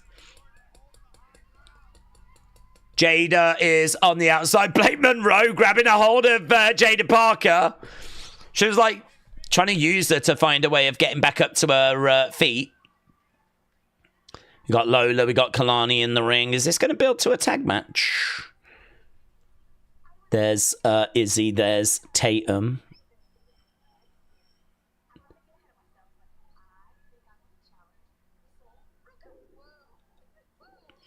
Okay, so Tatum wants to go up against Sol Ruka.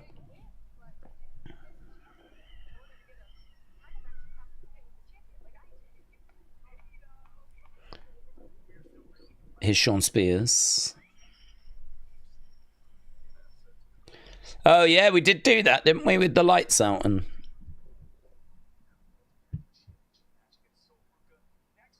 oh, right, Sean Spears has managed to get... Okay, there's a bit of tension in there.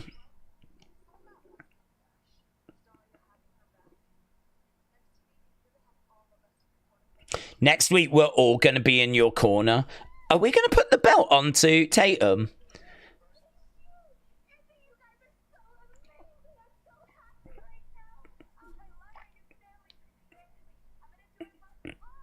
I'm going to do it for all of you guys next week. There's Luca. No family lasts forever. Here's Lash.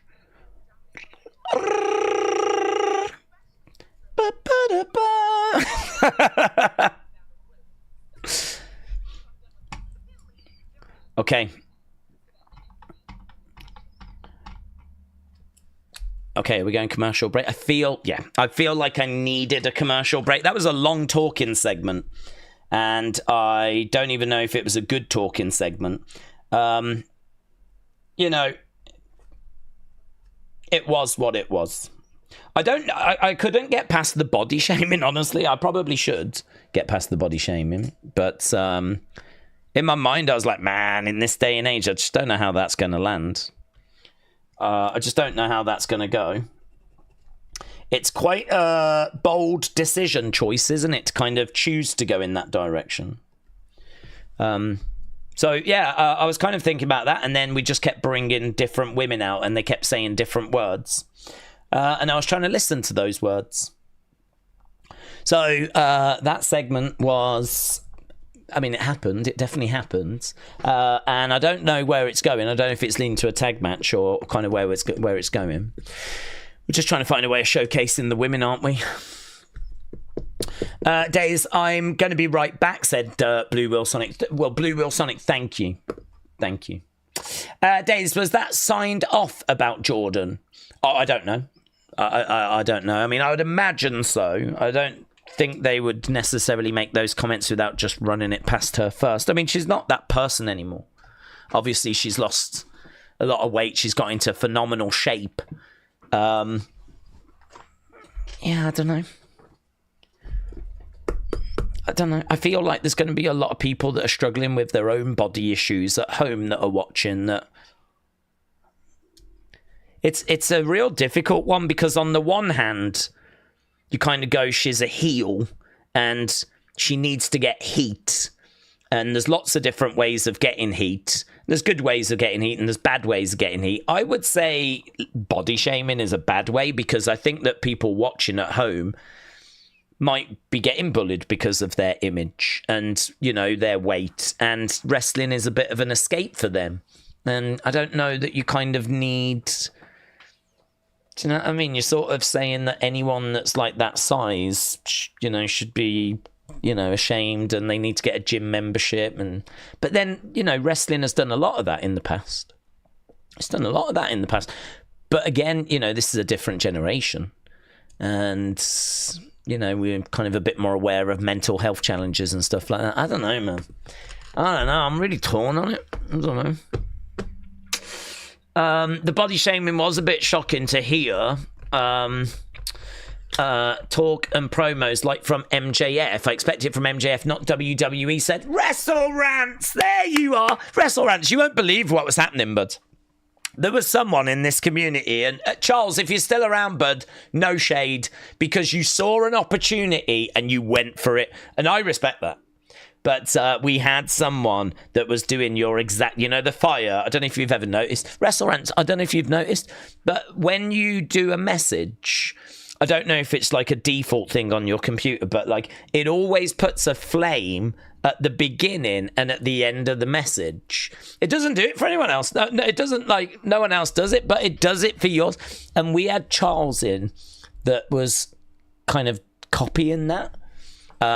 We had a word, and I think we've chased them away, to be honest. I think we've managed... that actually, I'm starting to feel a bit bad, because actually we might have driven Charles away. And I didn't want to do that. Charles, if you're watching, bud, I only wanted you to, like, change your gimmick. You didn't need to leave the community. So, Charles, if you are watching, mate, open arms, come back, yeah? Come back into the community. We miss you. I liked Charles, actually. Good lad. Good lad. There was a period where I really think he was my favourite community member. But he's dead now. And Wrestle Rants has come back. So, yeah, Wrestle Rants, it's lovely to see you. But I sort of miss Charles, to be honest, a little bit. I don't know. It's very confusing. My emotions are all over the road. Right, here we go. We've got Lash Legend. She's going to be taking on Fallon Henley.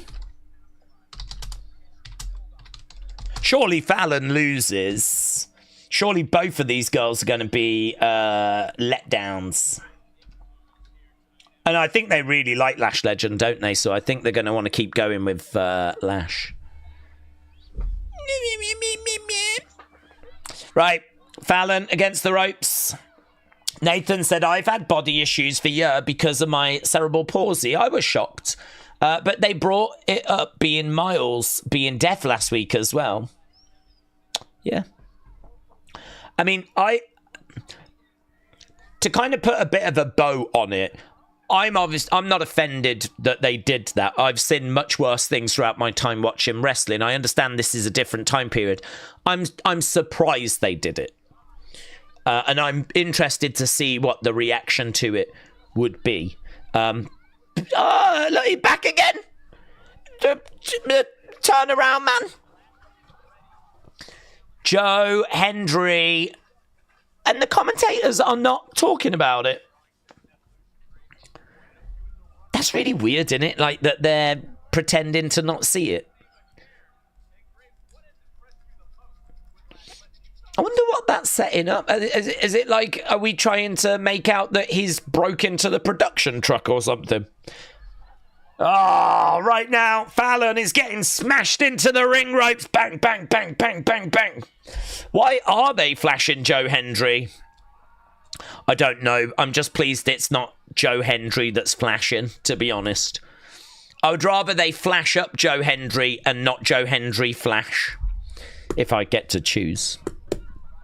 Lash Legend down. We got JC Jane laughing at Lash. Look at Jazmyn on the outside telling Fallon what to do. She's like, stomp on her. Do this now. Do that. Fallon taking a few steps back as Lash gets back up to her feet. Fallon charges over. Down goes Lash. Fallon looking for the cover. And shoulder up there by Lash. Right now, she's grabbing a hold of Lash. Crowd are making noise. Do you know, I wonder how hard it is being a wrestler, having all those spots in your head. I mean, I'd imagine if you're a wrestler, and you, this is why you see it in Evolve, you've got all this stuff to try and remember. You just want to focus on that. Do you know what I mean? I sort of feel like, as a guy, I'm not very good at multitasking. So, as a guy, if you tell me you need to do all these spots, I'll be like, okay, so I need to focus on that, right? Do this, do that, do this, do that. But of course, within that, you've got to sell and you've got to interact with the crowds. Do you know what I mean? You've got to pose and you've got to do all this other additional stuff, as well as the stuff that you've got to remember to do. And so, you know, it is true that, like, wrestlers, good wrestlers, obviously make it look really easy. But I wonder, like, how much they've got going through their heads as matches kind of, you know, unfold. Blake Monroe is trending, by the way. What's being said? Blake Monroe, yeah, blasting Booker. That was very good. Lash goes to the outsides. Big shot. Down went JC by Lash. Fallon is grabbed.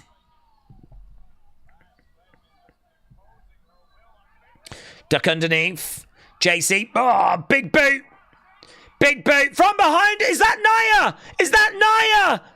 Nia's here. Nia in NXT. Takes out Lash Legends. Oh, my God.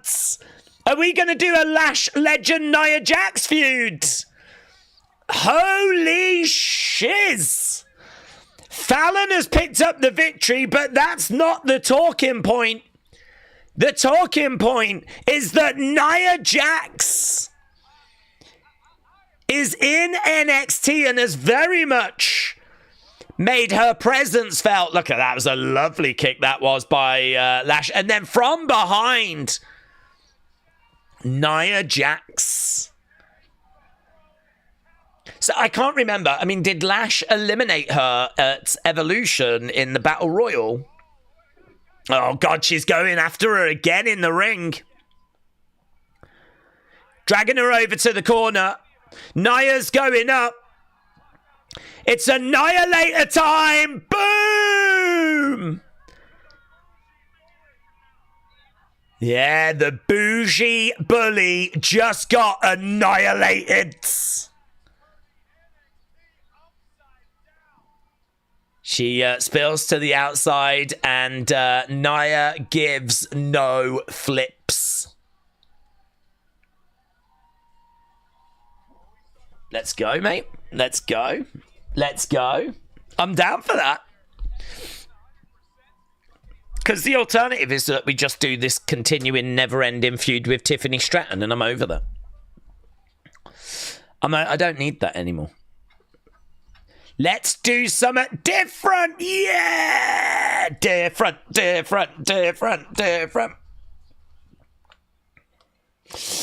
Logan's B said, who dethrones all the current NXT champions? I like quick, easy questions. We were talking about the... I mean, I actually think they're going to keep going with JC for a while. I think that JC is someone that we didn't really have much belief in, if you will. There wasn't really someone there that we thought was going to be a champion anytime soon, like a top champion. And then, you know, people were doubting that she was going to get the TNA title. So I think let's just focus on the top end. Otherwise, we'll be on this topic for quite a while. In regards to JC, I feel like the front runner is probably Jordynne Grace. Obviously, we're doing a bit of a feud with Jordan and Blake, but I think JC will continue to be champ whilst they're feuding. And I think once Jordan kind of comes through that, I think she could be the one that gets that title.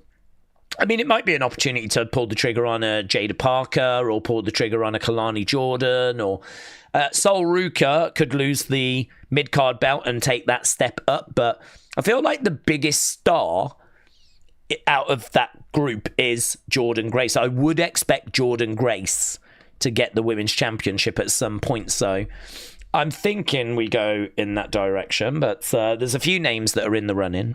In regards to the men's, we were talking about that earlier, who gets it off Obafemi. Javon maybe stands a chance. I think Ricky Saints stands a great chance. I think Ricky will definitely be an NXT champion. And actually, Ricky doesn't need to really learn how to wrestle. You know, he knows how to wrestle. He's made a big impact. He feels like a big star. Just continuing to do stuff with him, and he's already had a bit of a mid-card run, very, very short. But yeah, I like, it's not like he's been in AEW, he's been in the NWA. You know, he's a great talent that's kind of already knows his way around a match. So, you know, what do you need to do with him, really? So I think Ricky Saints stands a good chance. Javon stands a good chance. And we mentioned Tony D'Angelo as well, because Tony D'Angelo is someone that beat Obafemi down in the mid-card scene. So I think that one of those. Daze, you've got that evil laugh nailed. You would be huge in Hollywood or wherever it is in Telford. Oh, no, I'm already huge in Telford. Yeah, big star.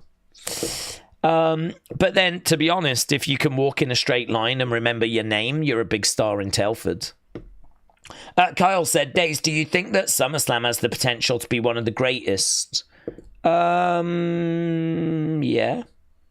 of course. I mean, I would like the card to be maybe a little bit stronger.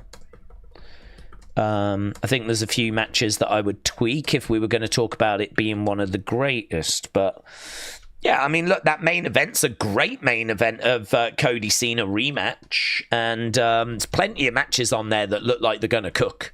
You know, that tag match, for example. I'm not down on Becky and Lyra again. We've seen it a few times and I've always enjoyed it. Naomi against Rhea against Io should be absolutely fantastic.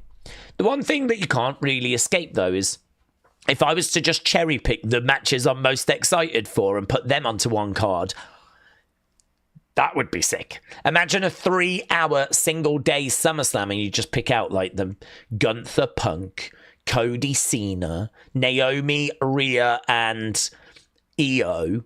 Do you know the tag match? I mean, how many matches is that? That's about, what, 4, is it? Matches there?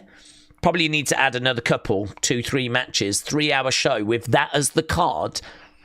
We might have been looking at the greatest pay-per-view of all time, let alone the greatest SummerSlam. But then, of course, you know, you've got some other bits on there like, you know Jelly Roll and whatever. That's, you know, might be bringing down your enthusiasm a little bit, but, it is what it is. Okay, what's going on? We've got Inamura, we've got Briggs, we've got a big brawl. Oh my God, guys, it's all breaking down. Jesus Christ. Is that Kendall in the background? She looks lovely. Yeah, it is. She looks great. I think she's with Carly. Nikita's sitting down as well at the moment. There's a slap there to Stacks. Inamura. Is that Ariana? What are we doing with Ariana? Oh, they are in they're a real life couple, aren't they? They're a real life couple. That's nice. It's a nice touch. Look at Trick Willie. Look at Trick. Go on, mate. Trick Willie on commentary, just feet up, flexing. Yeah. Right, here we go. We've got Javon against... Is this Javon against Wes? Mate, this is going to bang. This might actually bang. Guys, did I do a poll for that Lash Legend match? Or did my brain just go, yeah, nah. I think my brain went, nah, let's not bother. Let's. I don't believe I did. So we'll do a quick poll. Guys, this is not for this match. Don't you dare rate this match. This is for the I'm going to put it in brackets. Lash Legend. Oh my God, we're already underway. It's not for this match. This is for, and I've even written the words Lash Legend so that you know. Yeah. I'm trying to make this as easy to understand as possible. So, Lash versus Javon with Wes. Shot coming in there by Javon.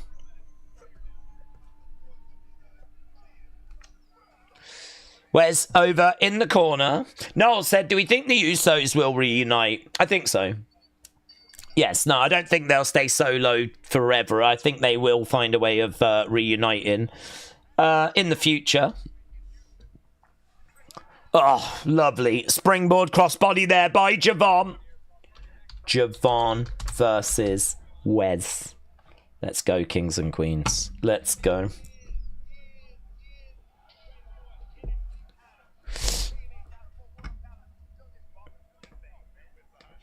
It took me years to get to an NXT title and a world title. You don't just, like, go easily into these things. So,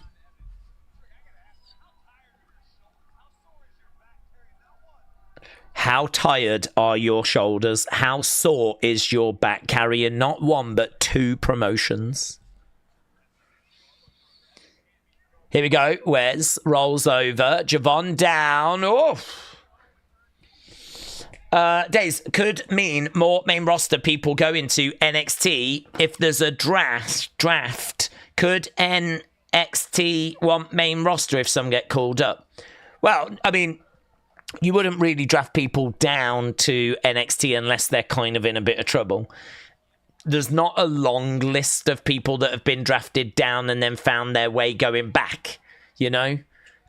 Normally, if you get drafted from the main to NXT, it's really not a good look.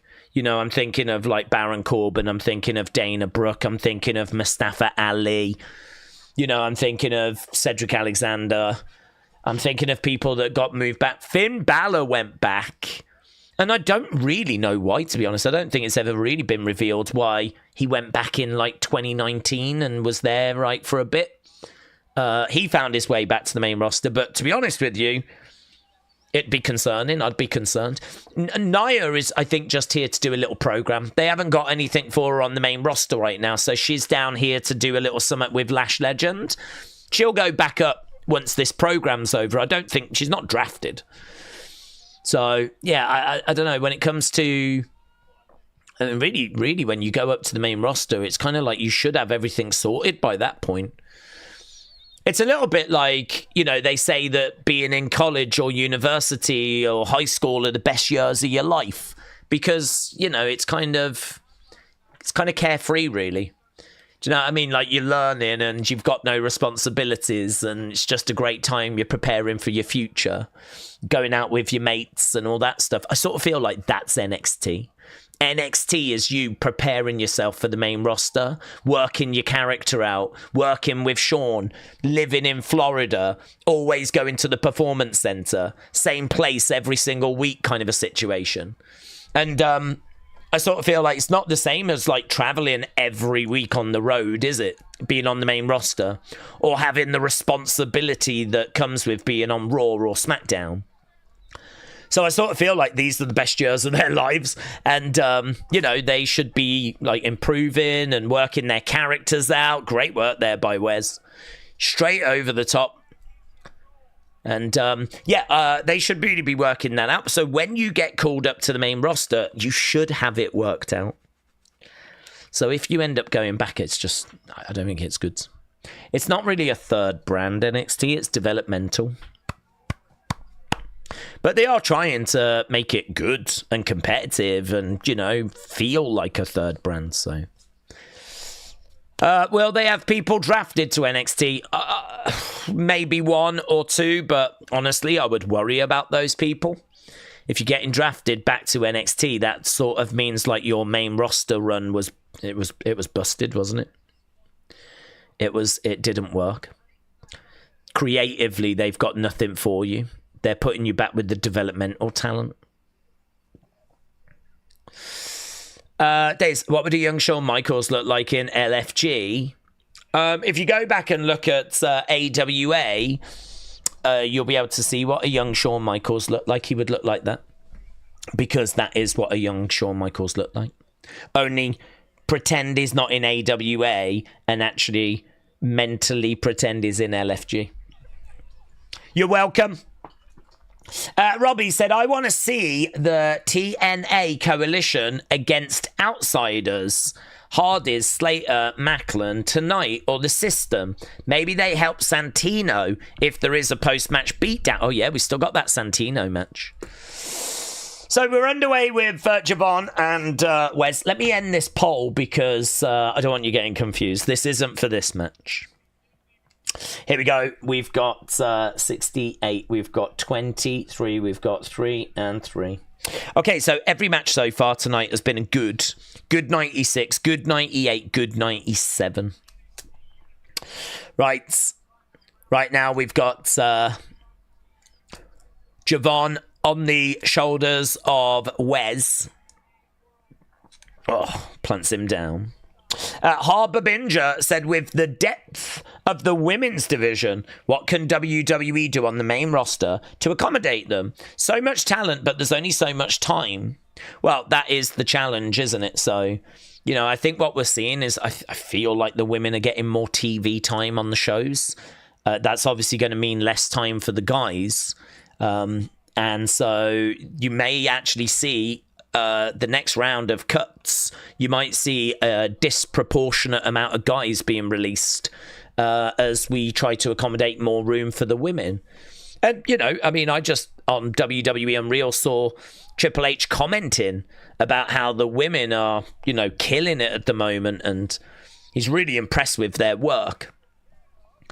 And, you know, the pressure's on the guys now, honestly. I mean, this has been a male-dominated sport. We're never going to get rid of the men, of course. But, yeah, there's a bit of pressure being put on the guys now to raise your game. The women have had to really fight for their positions on the card. And I think, you know, as a result, you could make an argument they've had to train harder, work harder. You know, they've had to work harder to kind of get the opportunities that maybe have come a little easier to guys in the past. And, you know, now the pressure's being put back on the guys. So the thing is, I mean, what can you do? Because you're right, there's only so much TV time. You know, we got 2.5 hours on a Monday, we got 2 hours on a Friday. That's it. So if you're going to increase the amount of women on your show, you're going to decrease the amount of guys. And there's not really much more you can do unless you're going to eradicate your tag division. But I think they've pretty much done that on Raw anyway. To be honest, they could just sack off a tag division and just have the one. Right now, we've got guillotine being applied. Trini said, that's what equality means. The best performers get the most time. The women have been the best, so they get the most time, says Trini. I don't disagree. I don't disagree. Nice inside cradle, 2. The only thing I would just disagree with is best performers is one thing, but actual interest is another, isn't it? You could be amazing, but you know, if the people aren't tuning in, that's obviously a factor as well, isn't it? I don't know where the world is with women's wrestling. Like, I always get a bit disheartened when I hear Jim Cornette talk about women's wrestling, because historically he's never had much love for it. And I don't know that he's alone, so unfortunately the women are putting in great performances. I don't know that it's being repaid with great, amazing ratings. That's obviously going to be a factor as well, isn't it? It would be naive to suggest that that doesn't play a part. I mean, the WWE and certainly the TV networks, Netflix and everyone, they want the best ratings possible. So it's a process, though. But you're right, in an ideal world, best performances get the reward. Lovely work. This match is cooking, mate, because you know how good... Oh, my God, he just caught him with his knee. Going for the cover. 2. Oh, shoulder up there by Wes. Javon coming off the ropes. I mean, Javon just reaching into his box of tricks and pulling out the greatest hits. Wes goes back to the corner. Shot coming in there by Javon. NXT. Over in the corner goes Wes. Big boot coming in there by Wes. Another kick there by Wes. Going around the houses looking for a... Oh, spiked him, mate. Spiked him. Crowd are chanting, this is awesome, as Wes gets Javon. Oh, my God, that was like a brain buster. Jesus! Oh, mate, he had him up, and rather than suplex him, he just drove him down on his head. How's that allowed? How are they not freaking out on commentary about that? That's flipping worse than a pile driver. Way worse. You're a lot higher than you are for a pile driver. Honestly, they flipping scream blue murder when someone hits a pile driver, but pick them up like that and then dump them on their head. That's fine. Oh yeah, we don't even acknowledge it. Jesus. Javon survived. Javon right now, I think he's going to go coast to coast. Yeah, he is, you know. We're going to go coast to coast. Wesley! Oh, no way! Look at that! Javon's version of a coast to coast. Javon goes up. Off the top. Boom! Frog splash coming in. Gets it. 1, 2, 3. To be honest, the frog splash wasn't textbook. But maybe that's why he didn't manage to put him away. But yeah, people are on their feet, man. People are absolutely loving this. Lapping it up. This is awesome is the chant. Get up, he shouts. Get up, he shouts. I think he was shouting it to Wes. I think Tyson just jumped up, though, on the outside of the ring. Shot coming in there by Javon. Javon's going to go big. Tyreek getting involved. Tyson. I don't know if maybe Tyson and Tyreek are missing some of their cues. Here's Javon. Oh, jumps over the top. Against the ropes. Javon. Big air. Huge. Huge. Huge from Javon. Jesus. The guy was like a kite. Back in the ring, roll up though by Wes. 1, 2. Oh, mates, we are cooking. Oh, look at that cardiac kick. Mate, that's got to do it. That was sick. Is he going to get the ropes? He's on the ropes. Oh, my God. Oh, my God.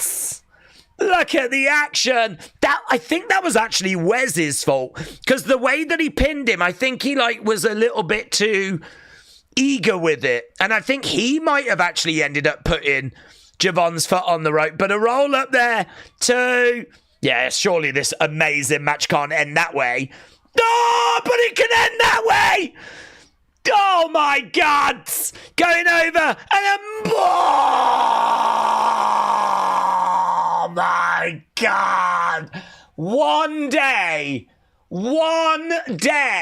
Javon Evans is going to win a match at WrestleMania with that move, and a black hole is going to open, and we're all just going to fall in, yeah, from just how mind-blowing it's going to be, because this was just a match in developmental, and that is insane.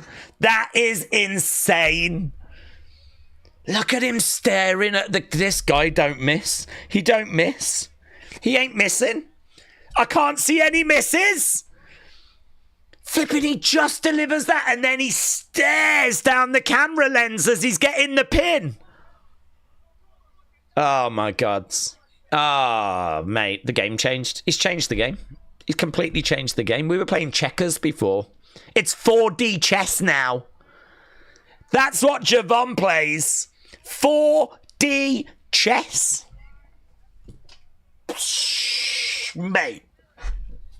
Mate, that was so good. I just threw up. I've literally just thrown up. It's everywhere. I can't even breathe. Mate, that was so good. Make him the champ, said Dr. Luchalala. Make him head of creative. Because if he's that good at wrestling, then I have to believe that he would be good at creative as well. I don't think it works that way, but that's how it's working in my head. Put him in charge of creative. He is a better wrestler than Triple H. So in my mind, he's going to be a better booker as well. That's how that works. That's how that would... Don't you at me. Don't you at me. I'm not interested. I'm not interested in your acts. Oh, God, so good. I feel so alive. Do you remember Raw?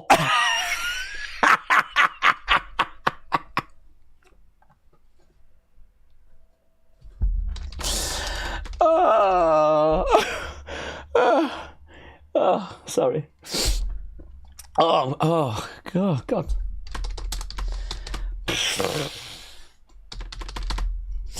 Right. Let's get most NXT matches are better than main roster, says 789. 789.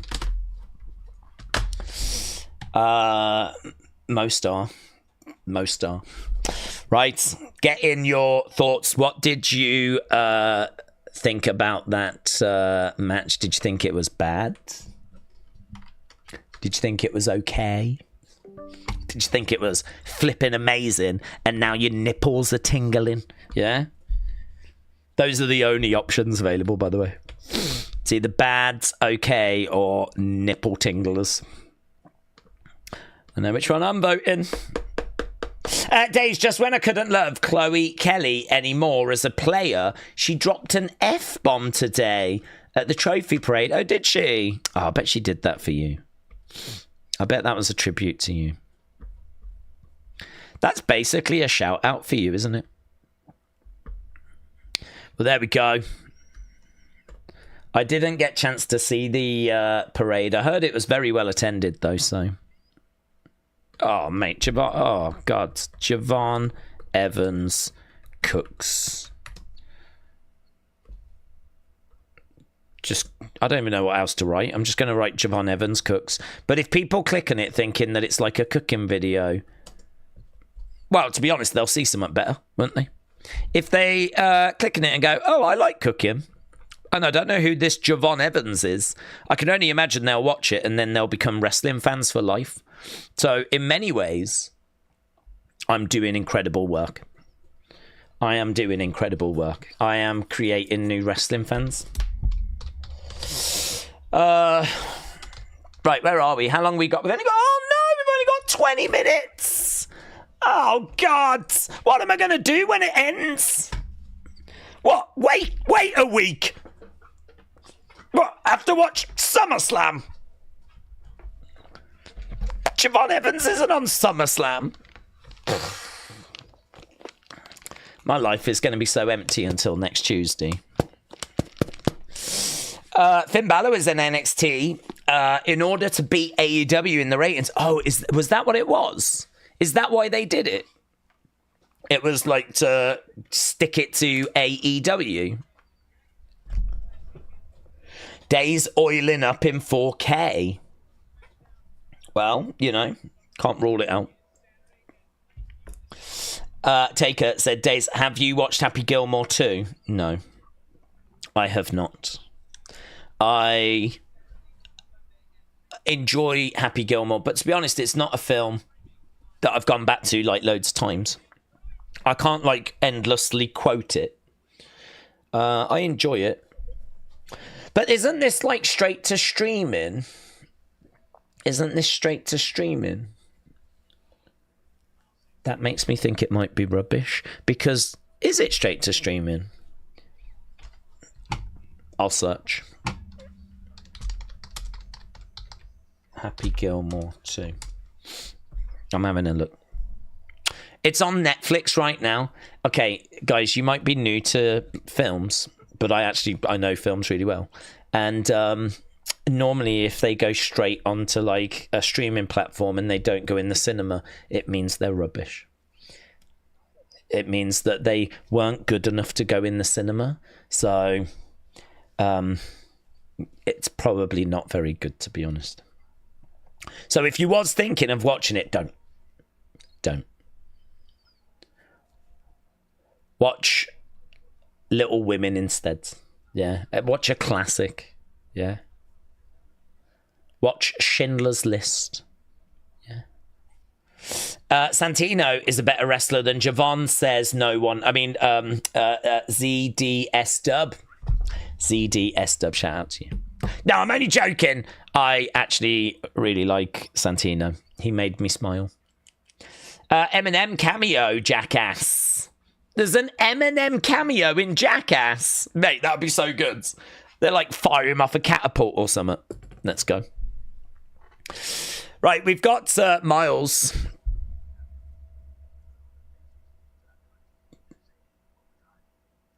Just talking about his upbringing. Talking about how he learnt to like communicate with his challenges and his setbacks.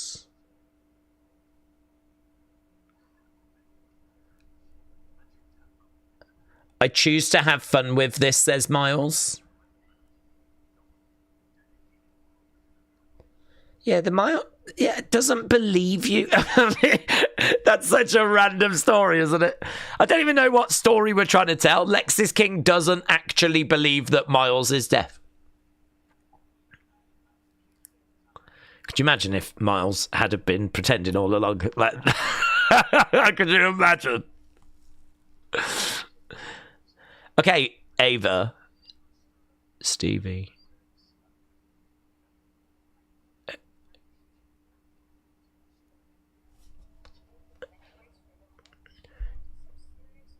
All right, Jordan Grace is seriously injured, apparently. Is Lexis?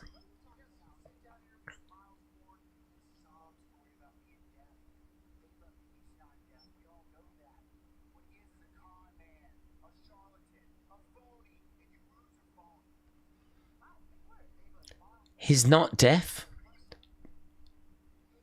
If he's deaf, how could he wrestle?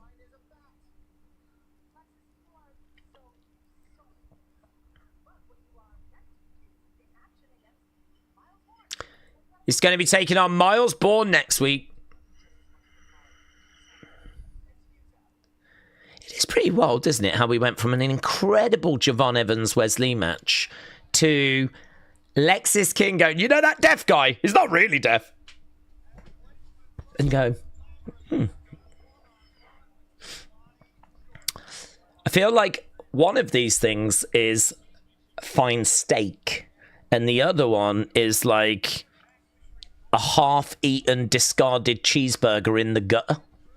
And the two of them don't really quite go together, to be honest. Although I wouldn't turn either down, to be honest. Anyone with a drawn-on beard shouldn't be making claims about anyone else, says Rhino. Well said. Well said. Daze, I've brought some Miles rookie cards. I'm all in. Well, oh, here he is. Here we go. Santino. Yes. Santino. Santino. Santino. Santino. Go on, Santino. Shock the world. Shock the world, Santino. Santino, Santino, mate, if Santino wins the title here, this is the greatest episode of NXT ever.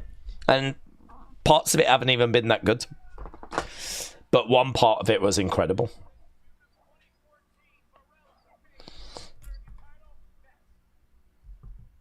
Ethan fears the Cobra. Will Santino put over Pie? I'm expecting Joe Hendry. Oh, why? Why would Joe get involved and cost Santino? Maybe if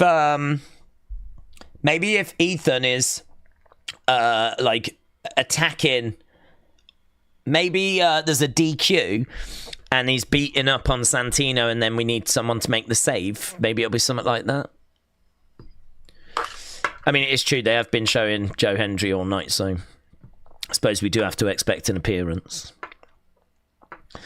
Well, Santino put over Ethan Page. I would think so. I would think so. Carmen Live. Oh, is Carmen Live around? Carmen Live, where are you? Where are you, Carmen Live? I can see Carmen 9267. I think that's a tribute to Carmen Live. Carmen 9267, do you know Carmen Live? Ideally, Carmen Live 1 is what we're looking for.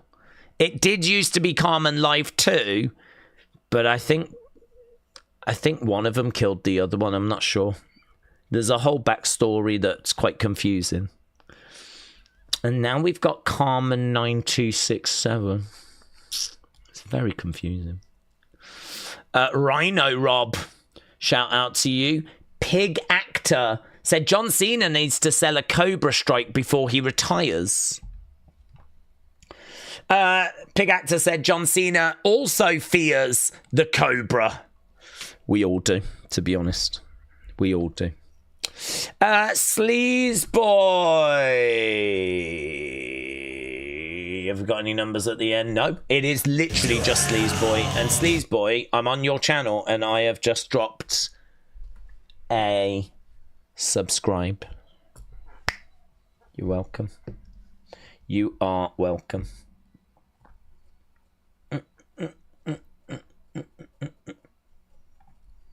What was your comment? If it was up to me, I would have WWE or AEW filmed in Spanktravision. What's that? Available in Skinamax only for people to realise it's just footage of Wishmaster. Sleazeboy, shout out to you, my friends. I think this stream is brought to us in Spanktravision, to be honest. There's a lot of it going on in the community, I know that much. Sleazeboy, shout out to you. We've just got an advert for WWE Unreal.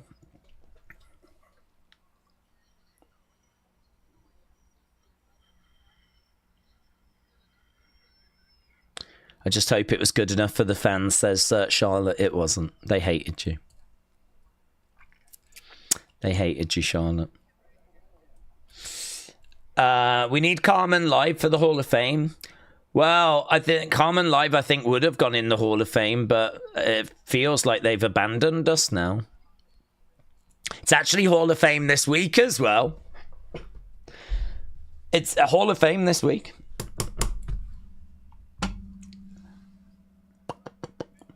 Daze, remember when Santino was in the last two of the Elimination Chat? It was great. Here's JC. I handled my part, said Fallon.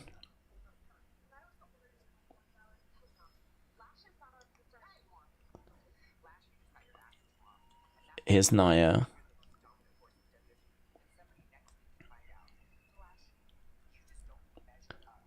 You don't measure up, Lash. Here's Ethan. How long we got? We've only got 10 minutes. Ego. Style. Carmen9267 said, what was your favourite Hulk Hogan moment? My favourite is when he hosted WrestleMania 30. Wow.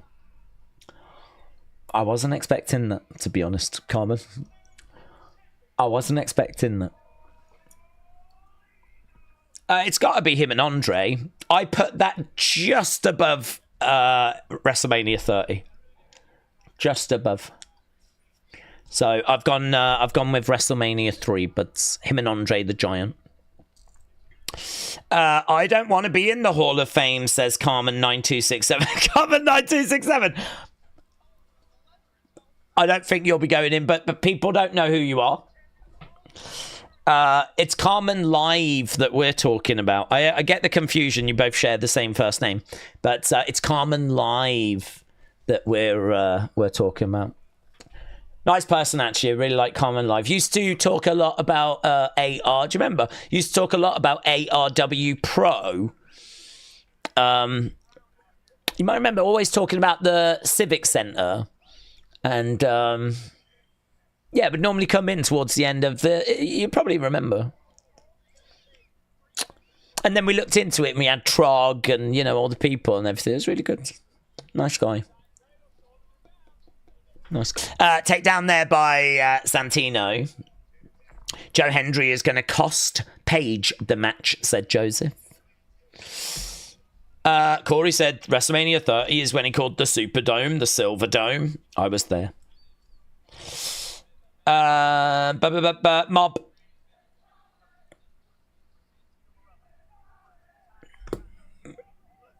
Okay, so Santino's desperate for them to chant bumhole boy.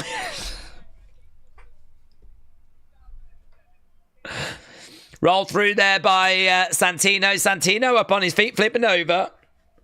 Right, okay, we need to end this bolt. No, he's done it again! The turny man did the turny thing! Shot coming in there by Ethan. Javon.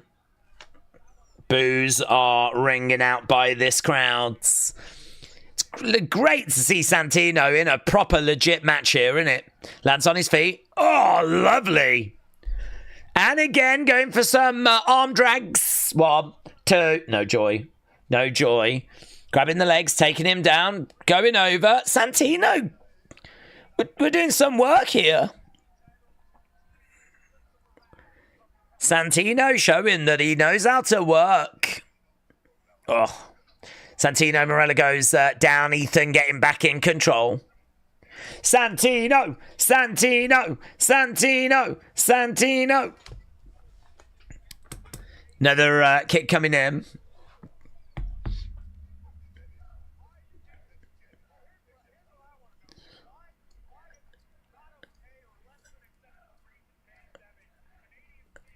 Okay, so he's still down at the moment. Right now is on his feet. Shot coming in there by Ethan. Ethan fears the Cobra. All ego sucks. Over against the ropes. Santino reversing, getting the pin. Ethan manages to kick out. Big boot by Ethan. Ethan over by the ropes. Santino down. We're looking at a replay of that big boot. It was right in the mush, mate. Right in the mush. And now he's on top, throwing down some shots. Ego with, as he always had, those Canadian knee pads. I feel like they might be new. 1, 2, but then I don't really pay much attention to knee pads. I'm not a knee pad stan.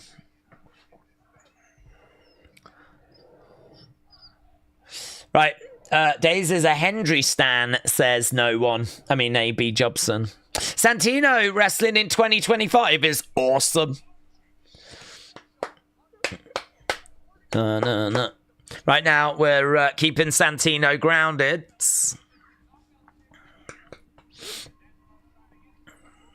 Santino trying to find a way of getting back up to his feet.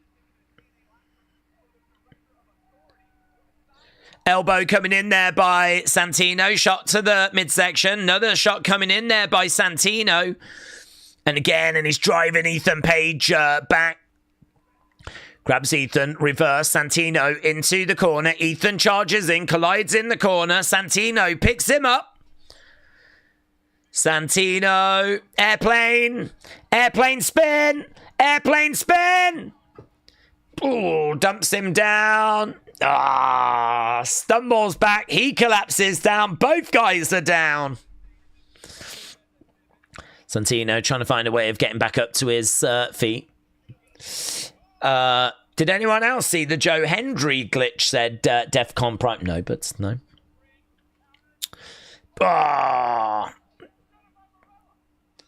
Marella going over against the ropes. Headbutt. Can he do it? 1, 2. Shoulder up. Shoulder up. We need an NXT title to make its way over to TNA, said Pig Actor. Crowd are chanting, you've still got it. Santino. Kick coming in there by Ethan. Santino goes down. Are we going to see Joe Hendry kick out there by Santino? Do you know, they're really giving him a lot of offense. They're really giving him a lot of, he's giving a good account of himself. We want Cobra is the chant. We want Cobra. We want Cobra. There's people standing, you know. People standing. Oh, guys, just hard, isn't it? I mean, they're having to try and follow that amazing Javon Evans match. Goes up. Oh, knees up. Knees up. Come on, Santino. Come on, Santino. Santino. Santino. Is he going to do it? Is he going to shock the world? Santino on his feet blocks the shot. Right's coming in. Against the ropes goes Ethan. Oh, classic. Yes. Yes. Goes to the outside. Santino up to the outside. Crossbody comes crashing down on Ethan. It's all Santino right now. He's got the fans. In the ring goes Ethan. Santino getting in. Are we going to get another miracle? Oh, he's reaching deep inside. Here we go. Here we go. Here we go. The Cobra. It's primed. It's ready. Oh, Ethan.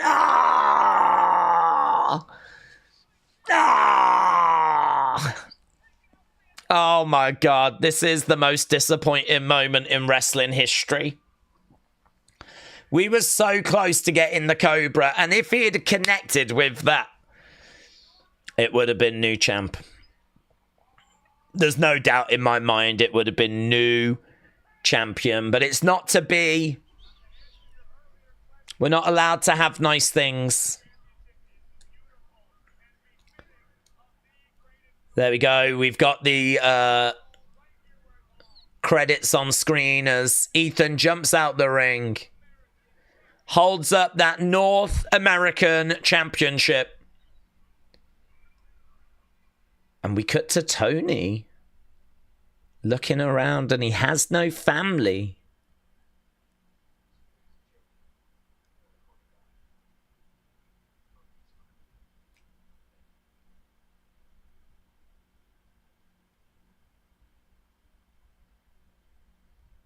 Wow. Don't have to call me Don anymore.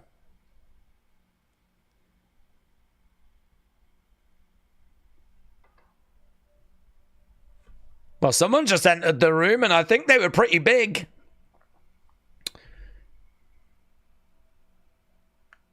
Jasper Troy, maybe? Keanu Carver, maybe? I don't know. Who are you going to put with... Who are you going to put with Tony that's got like a real size to them? Oba. Could it be Oba? Oba's busy though, isn't he? There's history with Tony and Oba.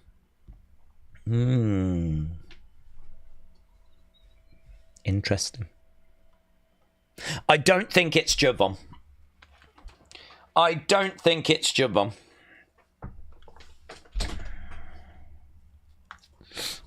Perhaps it's Moose. Perhaps it's Andre the Giant. Perhaps it's Carmen Live 1 and that's where they've gone. They've actually gone over to see Tony and just start a whole new life for themselves. Perhaps it's Carmen Live 1 that's gone to see Tony to see if he'd like to join ARW Pro. Guys, I cracked it. I flipping cracked it. Yeah. Flipping genius. Omos. I hope it's Omos. Omos.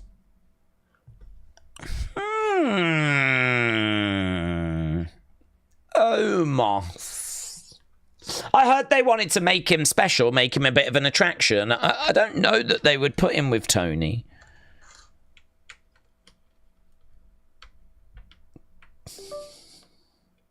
It's Brock.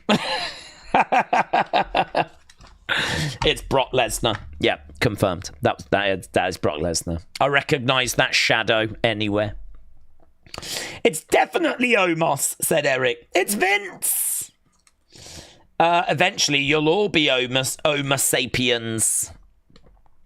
Do people think someone who's partially retired was going to be Ethan? No, but we was quite excited that it might happen. Listen, he can be partially retired, but that Cobra can still do damage. Tony is getting tapped up to be the next Del Grande. Oh, you're right. You're right. That was actually Triple H. That was Triple H. Triple H has arrived to see if Tony wants to be the next Del Grande. He's going to say to him, like, listen, we've got something pretty special to propose. We've got this, like, gimmick that we're doing called El Grande, and we'd love for you to be a part of it. And actually what's going to happen is Tony's going to be like, no, thank you. And he'll just carry on with his food. And we're going to find that out next week. We fought an NXT whack-in before GTA 6. I think there's a lot happening before GTA 6. One thing that needs to happen before GTA 6 is I need to get your scores for the main event, so don't leave. No one's allowed to leave. If you was thinking of leaving, you can't go until you've voted in this poll. Don't you even think about it. Guys, do you know what's so exciting? We're going to be back tomorrow. We're back tomorrow for Evolve. It's good, isn't it? We're back tomorrow for Evolve. Daze William made yet another great point. What if Vince brought ARW Pro as an investment? Well, we would dump WWE like the hot trash that it is. And we would become an ARW Pro stand channel. That's what would happen. Carmen9267 said, I found out the title of the ARW Pro show. Look at you. Carmen, it's lovely that you're trying to be the Carmen Live replacement, but I really do think Carmen Live will return.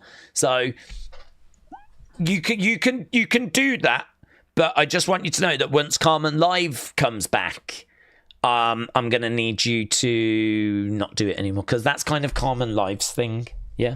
So Carmen Live 9267 said, Daze, I found out the title of the ARW Pro show at Hammond Civic. You're really good at this, actually. You are just like Carmen Live was. At the Hammond Civic Center in Hammond, Indiana, on October the 11th, the show will be called History, Heritage, and Headlocks. Oh, there we go. History, Heritage, and Headlocks, which is actually also the name of my debut album. So, very coincidental. So, Carmen9267, thank you. James said, I love a good cliffhanger in wrestling. It was Omos coming to ask about his car's extended warranty. Oh. What if it was Wardlow? What if it was Wardlow? Oh my God, what if it was Wardlow? What if they've managed to secure Wardlow's services?